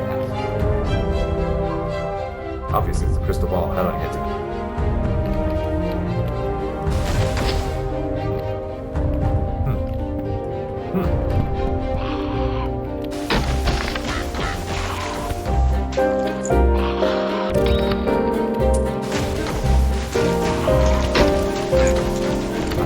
How satisfying it is to watch this, because it's very satisfying to watch.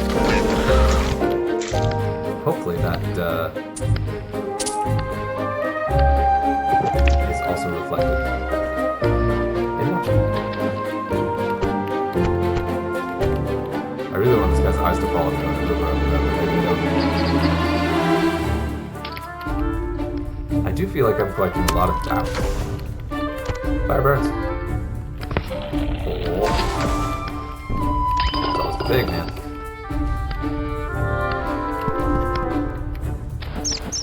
Congrats. I knew it. I knew it. Ow. And that one took a lot of fire.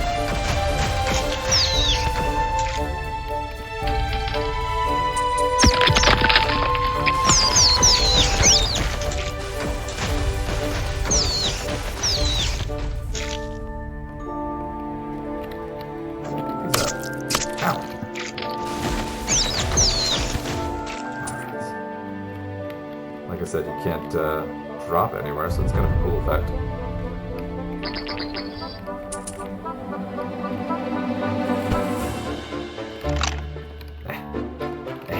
That is a little annoying.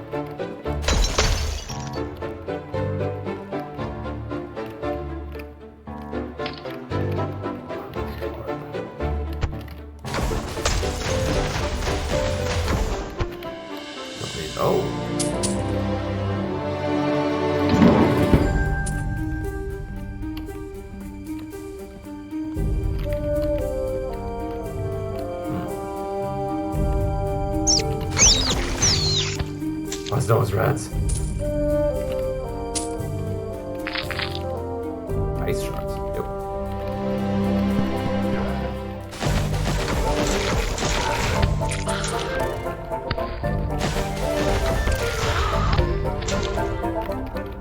This is every bit as satisfying as I'd hoped.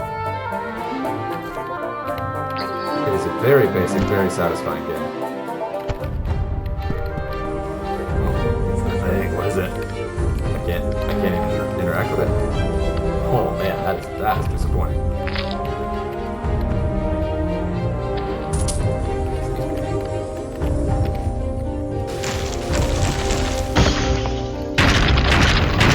Oh, and there it is again, where the progression opens up for you as you unlock stuff like that.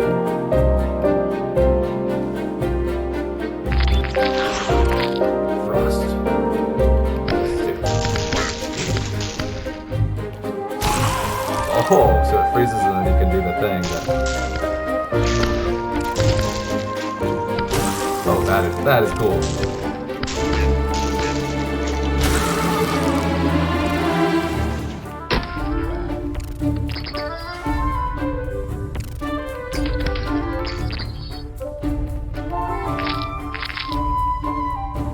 Nice. So there's another barrier of a different type.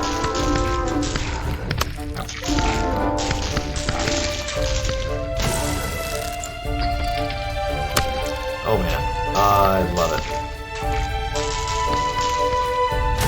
Flat. Oh, I should not have used that. I hit F to use consumable and use my scroll of explosions.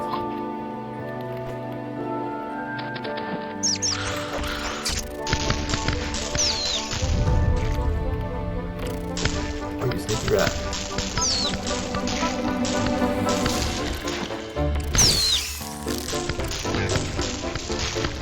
There's a lag in the projectile speed.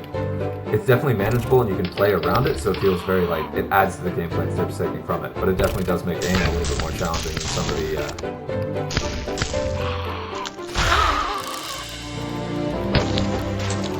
more modern stuff out there.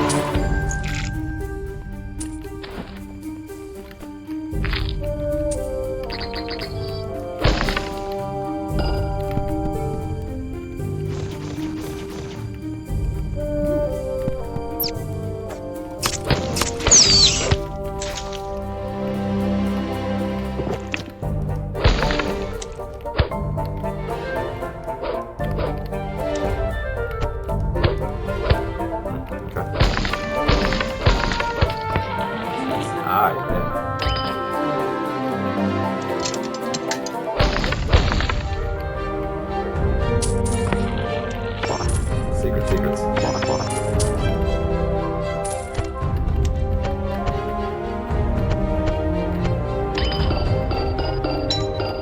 What was that? Piglet tons.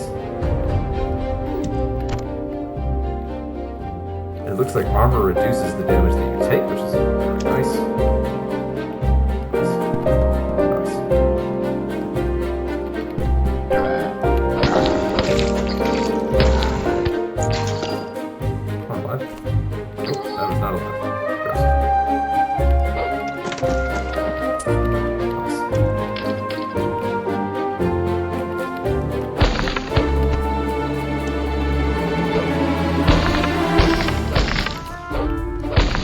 Destroying destructibles does not consume your empowered mace magic, which is great.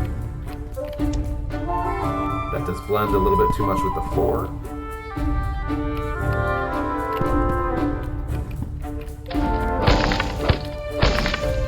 Break all the things.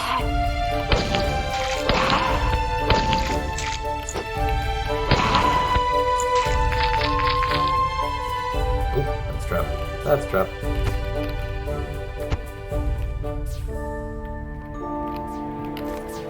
Note again that shift is walk, so don't expect to sprint over those.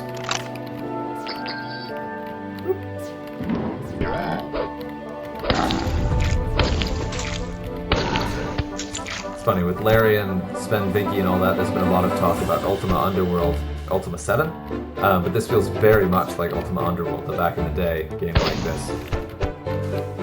That's a great game. Man, that was a great game.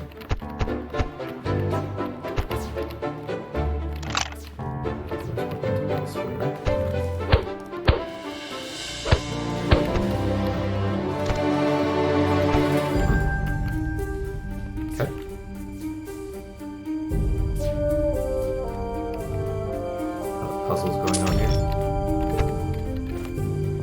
Magic Orb, what does that do? Oh, it's a grenade.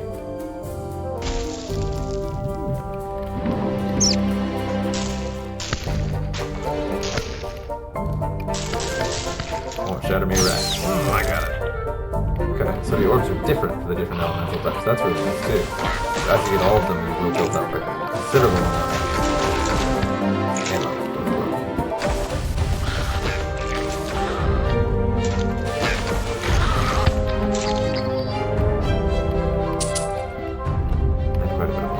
Armor is building up very slowly.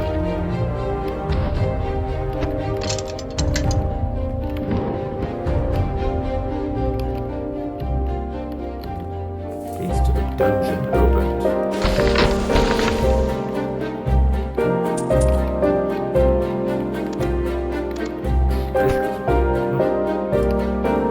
The red key.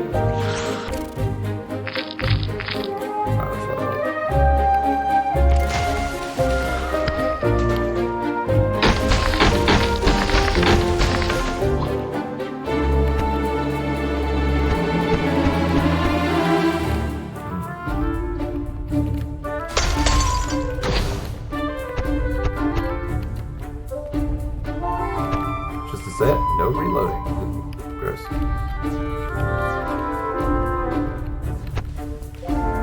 here before I put on the thing. The dungeon.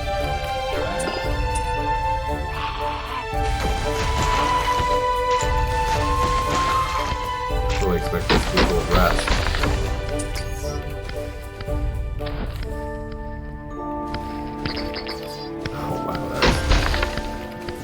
Puzzle, I don't like it.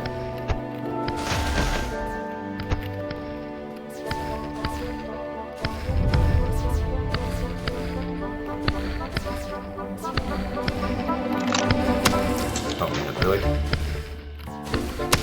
I'm right into that.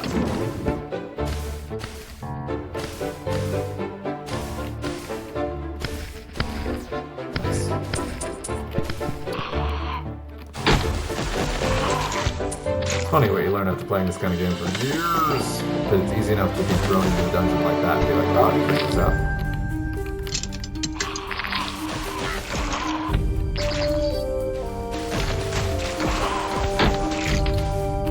Exploding girl. Silver. Guys, damage sounds an awful lot like a Fallen from Diablo 1 or Diablo 2.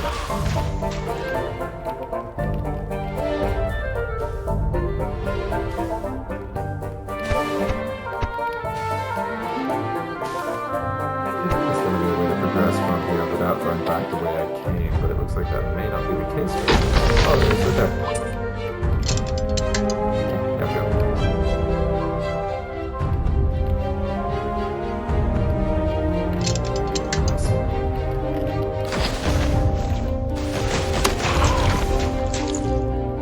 Man, I'm running out of armor.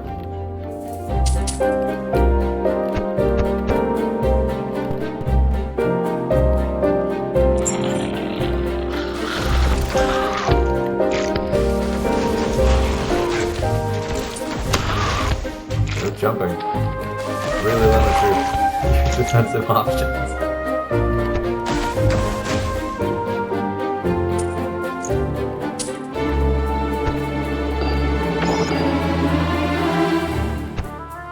Seems like I should be able to do something like that.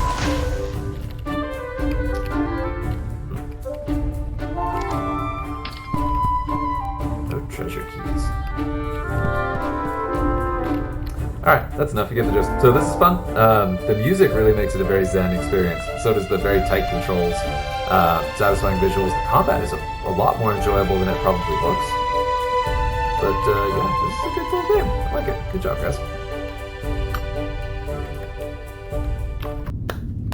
And we're back. Next up, we have Tripang 2. Quick aside, the article actually suggested playing Far Cry 6 as a thing of this. And just to rant for a moment, when I think Far Cry, I think Crisis, and the things I remember most, which is Far Cry 0. I think of it being a massive game that's a huge system hog, is incredibly buggy, and is not as cool as it was when it came out, because Crisis was kind of revolutionary in a lot of ways, and the Far Cry series since is not. I went ahead and installed that one to go ahead and do it, and then even the demo requires installing the Ubisoft launcher, which was an obnoxious process, and then creating an account in the Ubisoft launcher, which I'm not doing, so we're skipping that one. So we're going straight to the Tripang 2, which I believe is built by a single developer, if I'm not mistaken. So this should be a fun one. Ooh. I would have expected sound to go with that.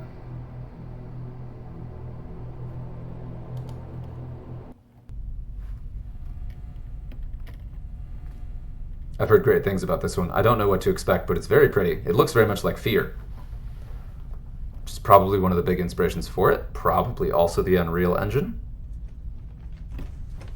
Let's see. Yeah, probably Unreal Engine.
It's quite the intro. I guess Tripang 1 let us out. I appear still to be handcuffed. Can't see much. Can we jump? We still can't jump. What is it? What is this with these games not allowing you to jump? Control, Vault security is not responding. We're moving to investigate. Can I pick that up? Can I not? Oh my. It's very pretty and runs really smooth. All units were under attack by unknown elements. Execute Operation Bright Star immediately. That sounds bad.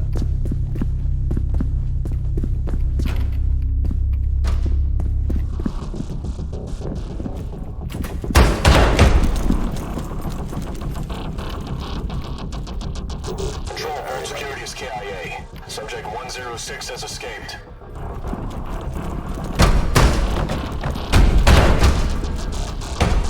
Toggle, not a hold down, so I can let go of that and I'm still going. It's a nice break in the pinky.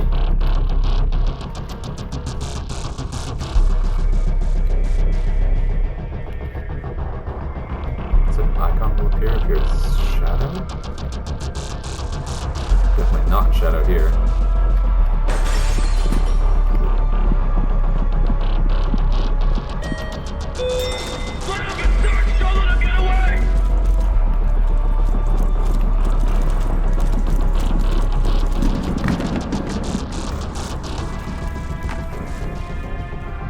Little pathing issue, or they just really didn't like that crate.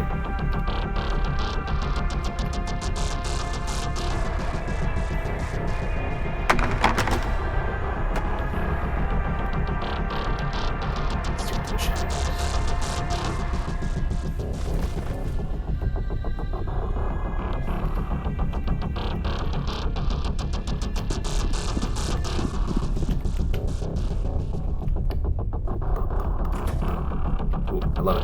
Love it. If you're gonna do a stealth shooter, this is done exceptionally well. Copy that! Covering! Do they have flashlights? Think I saw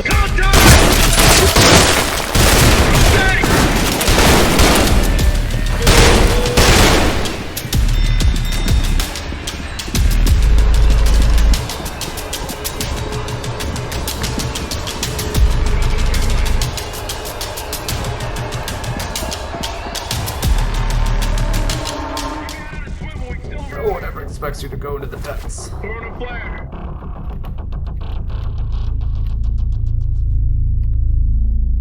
It's a little bit of a lag spike there. Not too bad, not too bad. Ooh, pretty green light.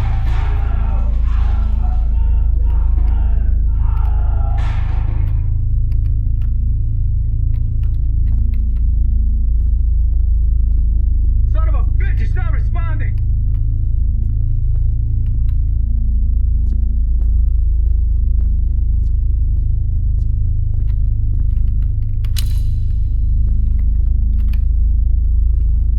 Kind of a funny texture going on with the glove on the hand, but it's probably my computer settings. Security station, do you have eyes on 106? Security station, respond. What the fuck? All units be advised, security station is not responding.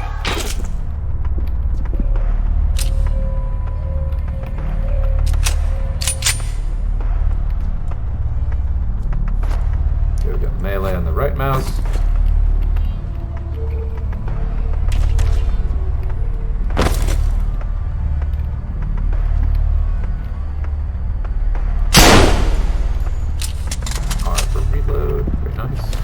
Jump now.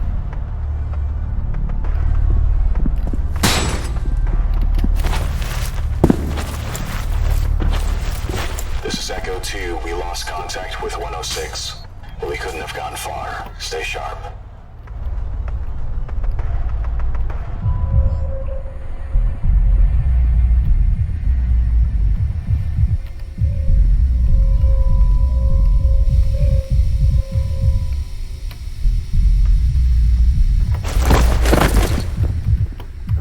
Stand up when you do the slide. Awkward placement left all.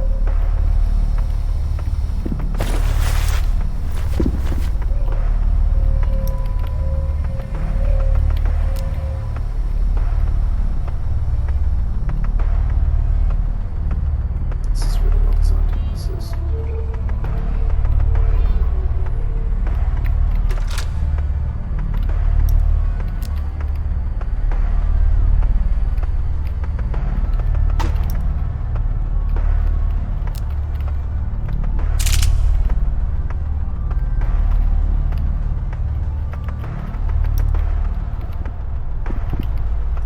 Closet.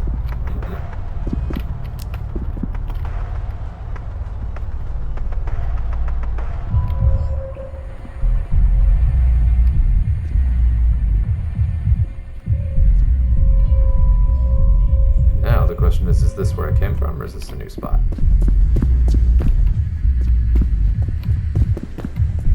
Can't interact with that. I must be at full health.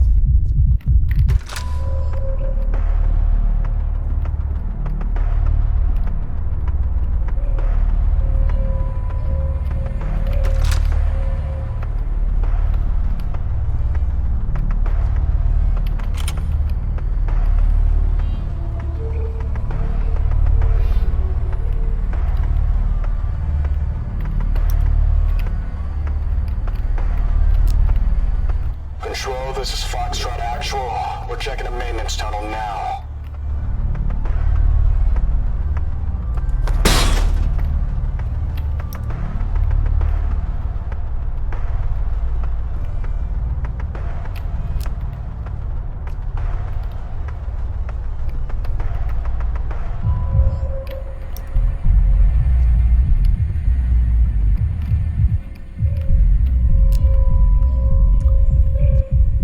The giant glowing blue area.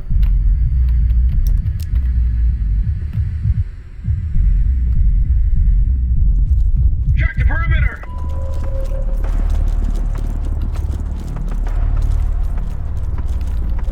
Still assuming I don't want to get in a fight here. I'm definitely outnumbered.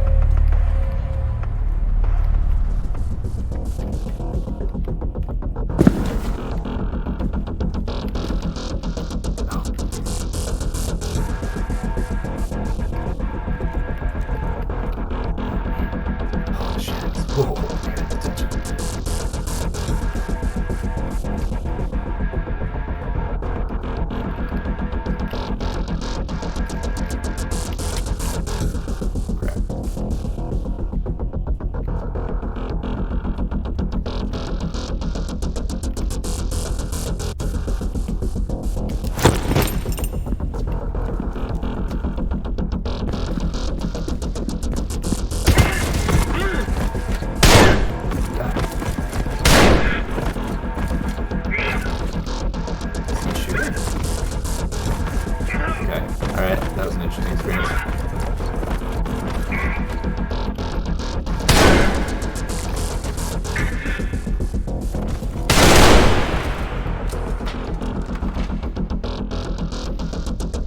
I feel like that's not how that was supposed to go.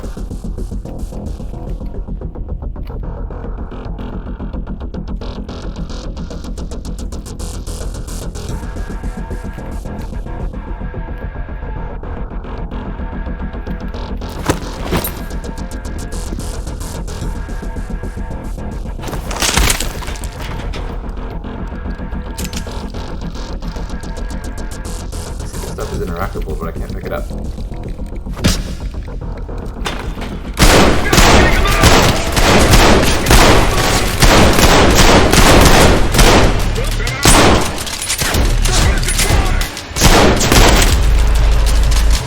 That's pretty good stuff. You okay?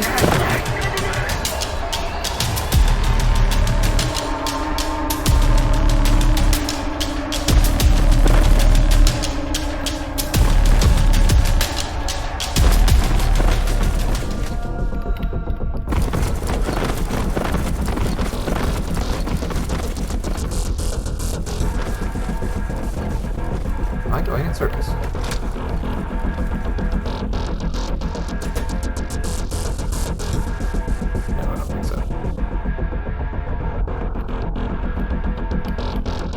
Appreciate it when games aren't completely linear, but at the same time, you do hate to go in circles. And this is a very long demo. Of course, if I was running the whole time, it'd be a lot faster.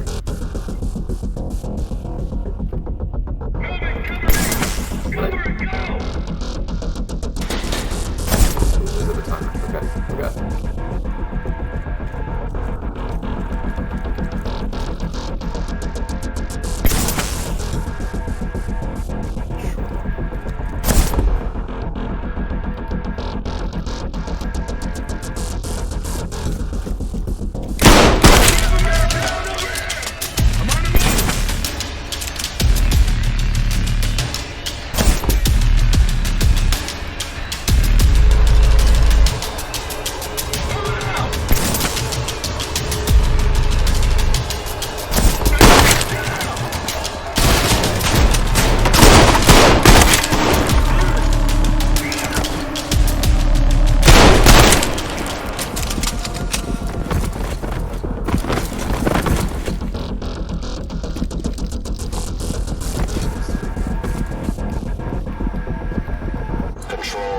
Signal with Foxtrot team.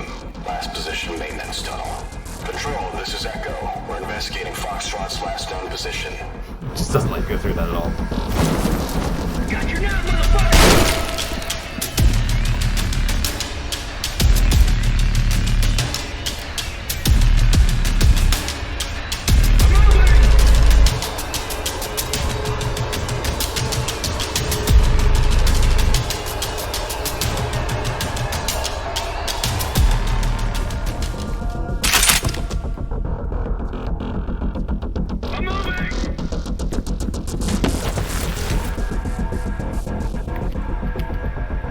Still supposed to be able to interact with this, and I can't. Okay. Moving out! Moving out! Stop it out!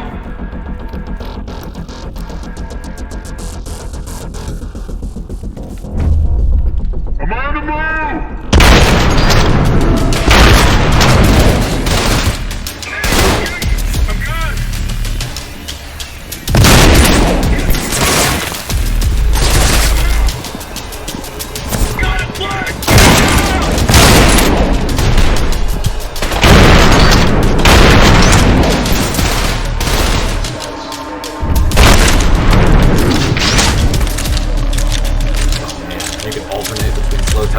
Wow. Slow time your shoulders restarting really slowly though. Yeah, this is really reminiscent of Fear. It feels very much like that. So if you played Fear, it would feel familiar, but I love that toolbox where you can both cloak and... Okay, so you do automatically pick up armor when it's low. Watch my six, I'm moving up! Covering, go guard!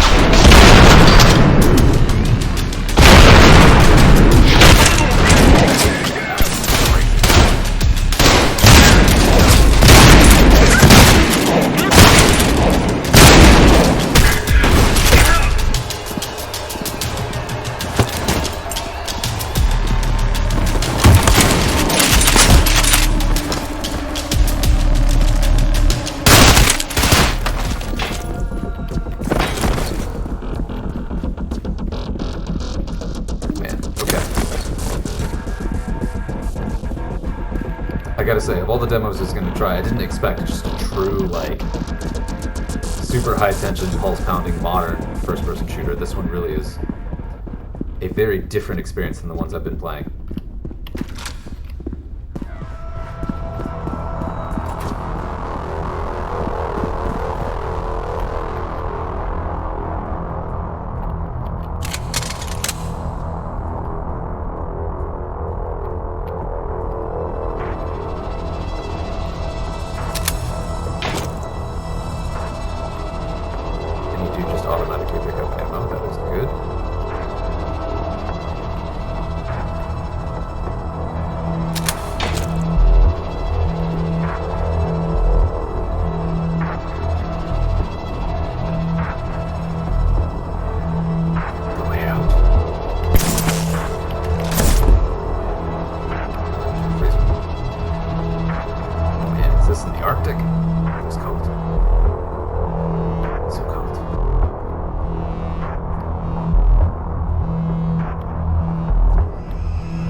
Push the doors open if they're ajar.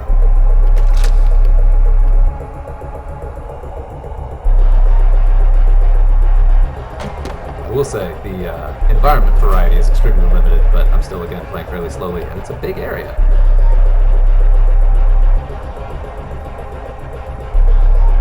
But I don't know, it's very samey, but it is great looking terrain, so I can't complain too much. I wonder if I could shoot the fire extinguisher.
Seem to still be at full health.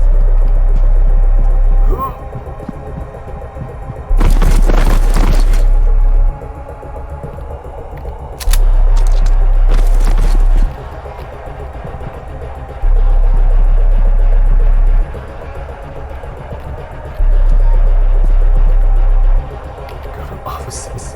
Okay.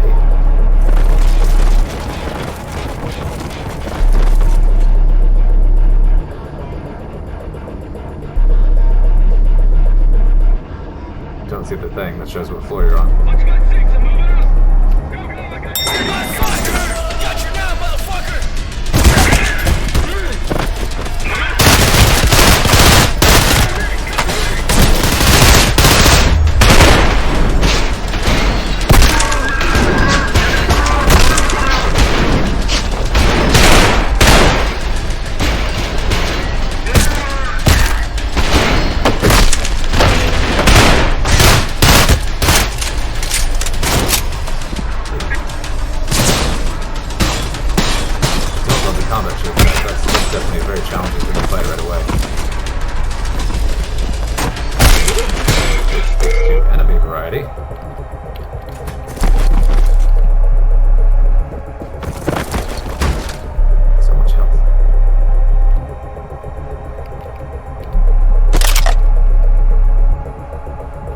Look at that, G throws a grenade.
Man, the music really gets to you in this one.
How to,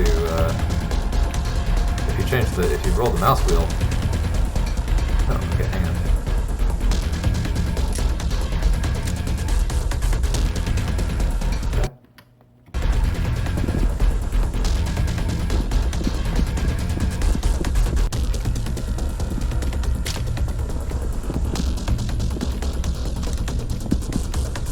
Probably not a good idea because I have exactly 20 shots with this thing, but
enemy variety and environment variety is certainly improved.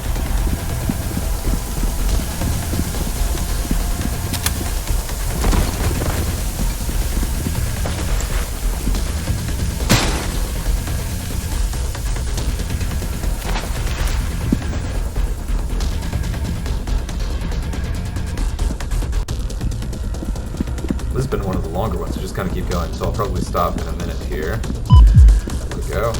Automatically picked up the health pack.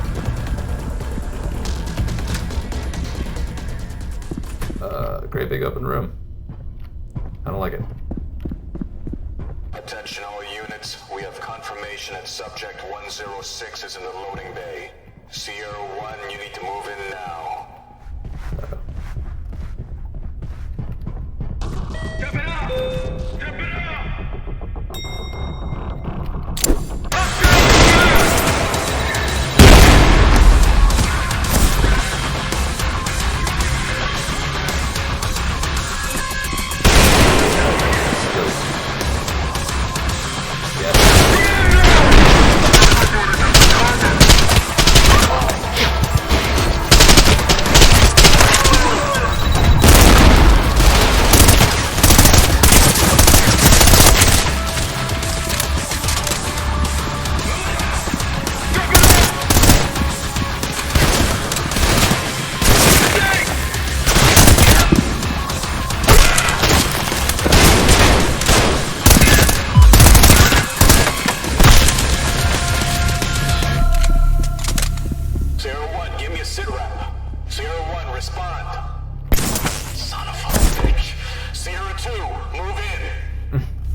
Oh god, they're over there.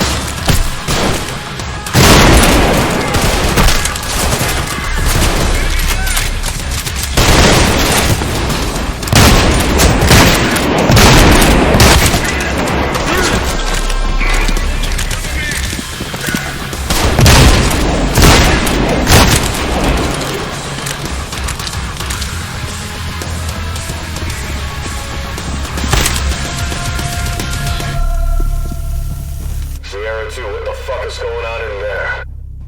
Sierra 3, engage. Watch my six, move it up! Okay, I'm covering, go!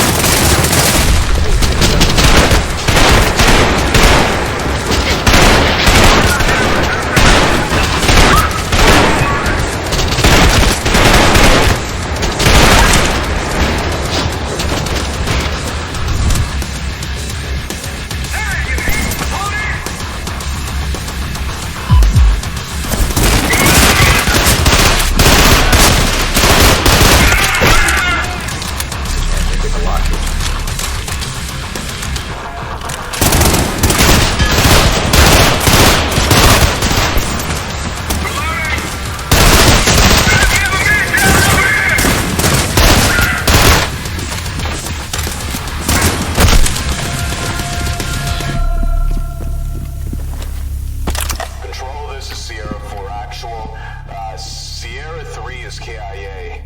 Should we still move in there? Please advise. Get the fuck in there now! That's another one. God, why? How many are there? Cover you, going in! Cover and go! Tossing a flare.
rest of you with me. We'll take them out ourselves. I'm leading the assault.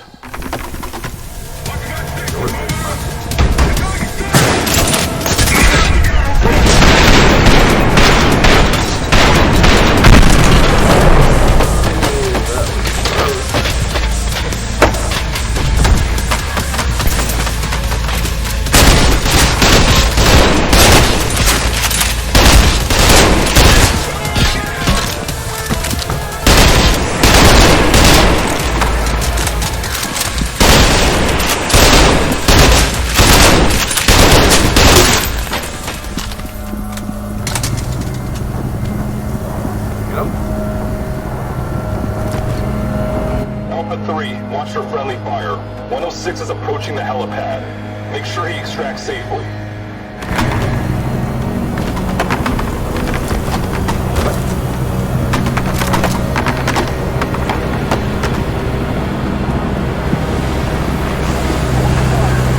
Get inside the chopper, 106. We're gonna get you out of here.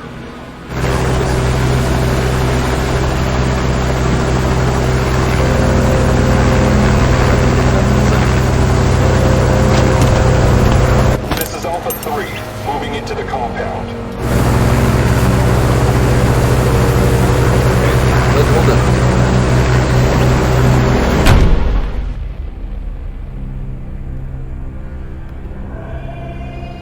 That was very impressive, especially since I'm pretty sure that's one developer that made that game. Wow. Yeah, excellent gameplay. Very cool additional mechanics. Hyper-realistic. That final fight in particular did get a little repetitive, but you know what? I get it. It's cool. There's a lot of potential there, and I'm very curious to see where that goes. So, you know what? Glad we did it. Team 17. This is a big. This is very different than Worms, which is what I'm most know Team 17 for. Interesting. All right. Anyway, next. What's up, folks? Welcome to our last in our series. This is HROT, H-R-O-T, all caps. I don't know anything about it. Looks very much more boomery, like boomer shootery. Controls are a little sticky. I would personally be inclined to turn up the mouse sensitivity, but we'll see. Is this a bad thing? Yeah.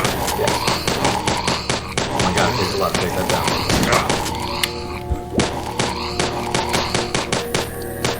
Okay. One of these is just one dude made the game, and it may be this one. Oh god, you just start with a grenade. Okay, F is flashlight. Right click throws your grenade. I just wasted my grenade.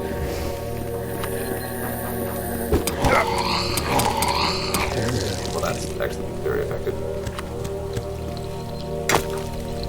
Ooh, I like that. Alright. You can jump.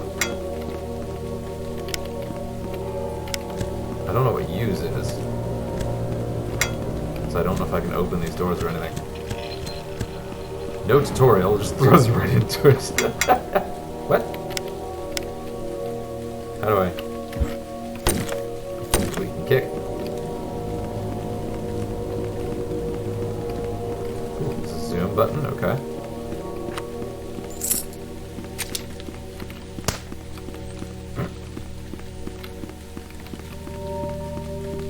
And there's a look button.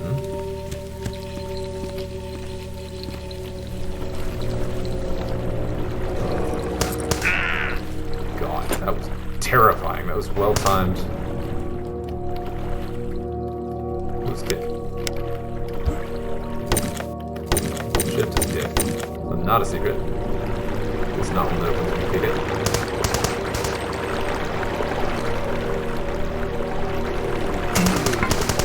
Okay. Okay. Ah, thanks, buddy.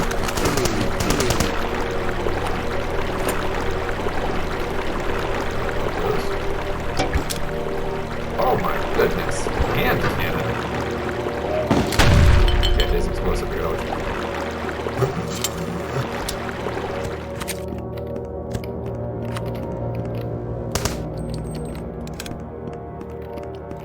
I gotta figure out how to use stuff.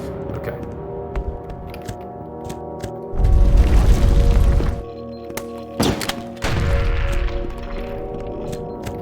visually it feels very much like Quake.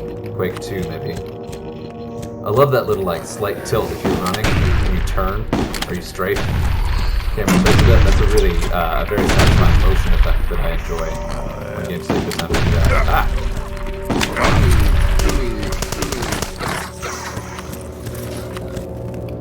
Here. Dog. Oh my goodness. Definitely got me on the enemy variety.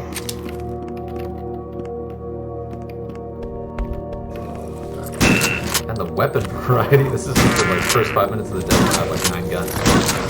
Okay. Key. Ow.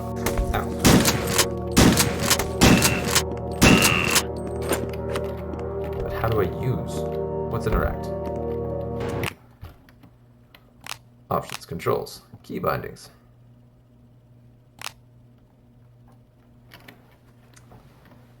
Use/open is E. Okay.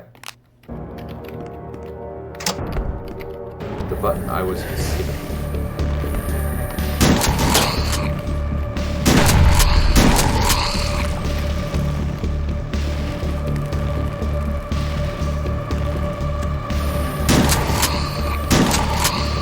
Fell over and died.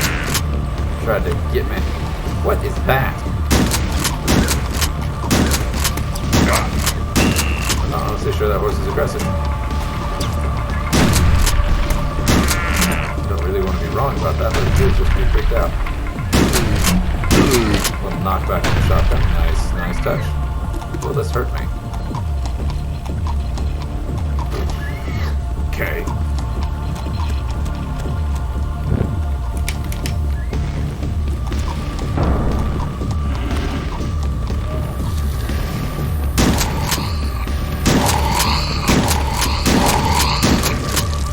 Is weirdly subdued. The effects are a little bit. What's that?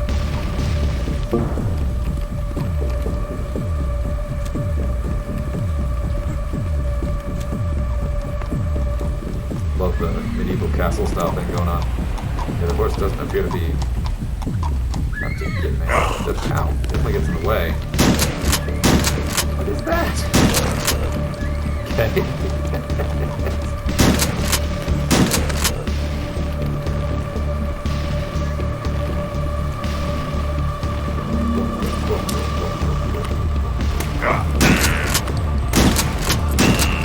Definitely got the happy range for the sound. The impact is really like, you know when something is when you hit something, you feel it. One of those things that some of these games have just not nailed, and this one really gets it. And if you're going to be this basic and just hit that, it's pretty good. Ladder works. Canned poultry. All right, cool.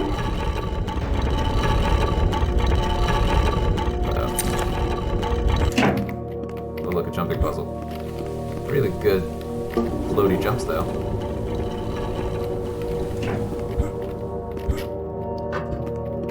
I wonder if there's fall damage. Of course. Of course there's a secret behind. Oh, I don't like that. I don't like that at all.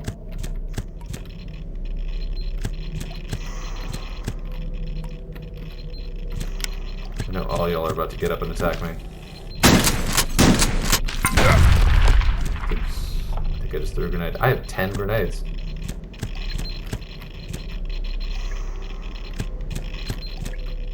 Oh god, so many.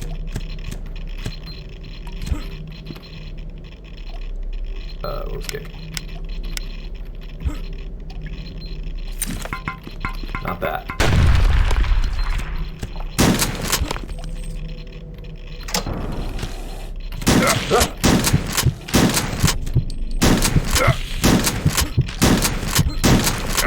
I expected scary monsters in here, but this is not what I expected. That one almost got me. Where's my can of tasty poultry? Oh, I don't like the giant spiders. I don't like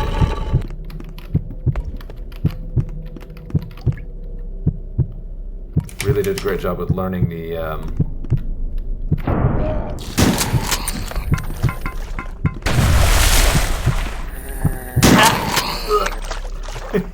Okay, there we go. So that was it. We're going to go ahead and call it. That was the end of our series. Yeah, good times. It's been a really, really long time since I just tried games just for the fun of it, and this was fun. Special thanks to Steam for having this go on and like advertising all the demos, and special thanks to, I believe it was PC Gamer, I'll double check that. The link will be in the comments. The article that actually got me to do this and all of the games that I ended up picking. Yeah, it was a good time. So let's see if I go through the list. So, no, hang on, we're going to jump in something else real quick. One sec.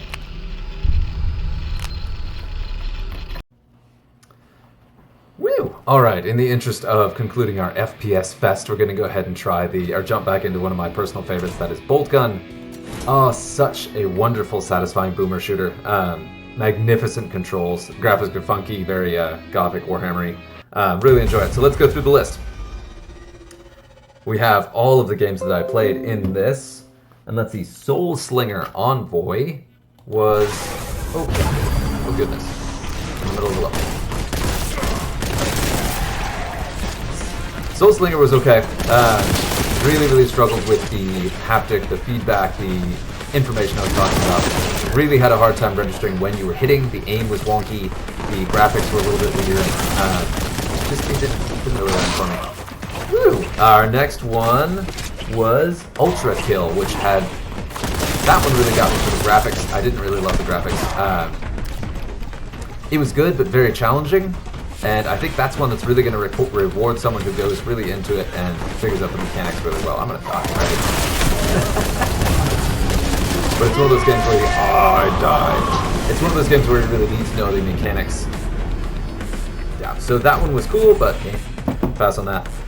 Void Train was such an absolute delight. I was totally shocked by Void Train. That one, it's not my type of game. I didn't love Raft because there was that whole, like, you have to fight off the shark all the time. And this is the same thing with those things that lay eggs on the train. But its co-op is really nice. Just, I really enjoy a lot of the things that it offers. It's just a really, really good, kind of very stylish game. Sorry, got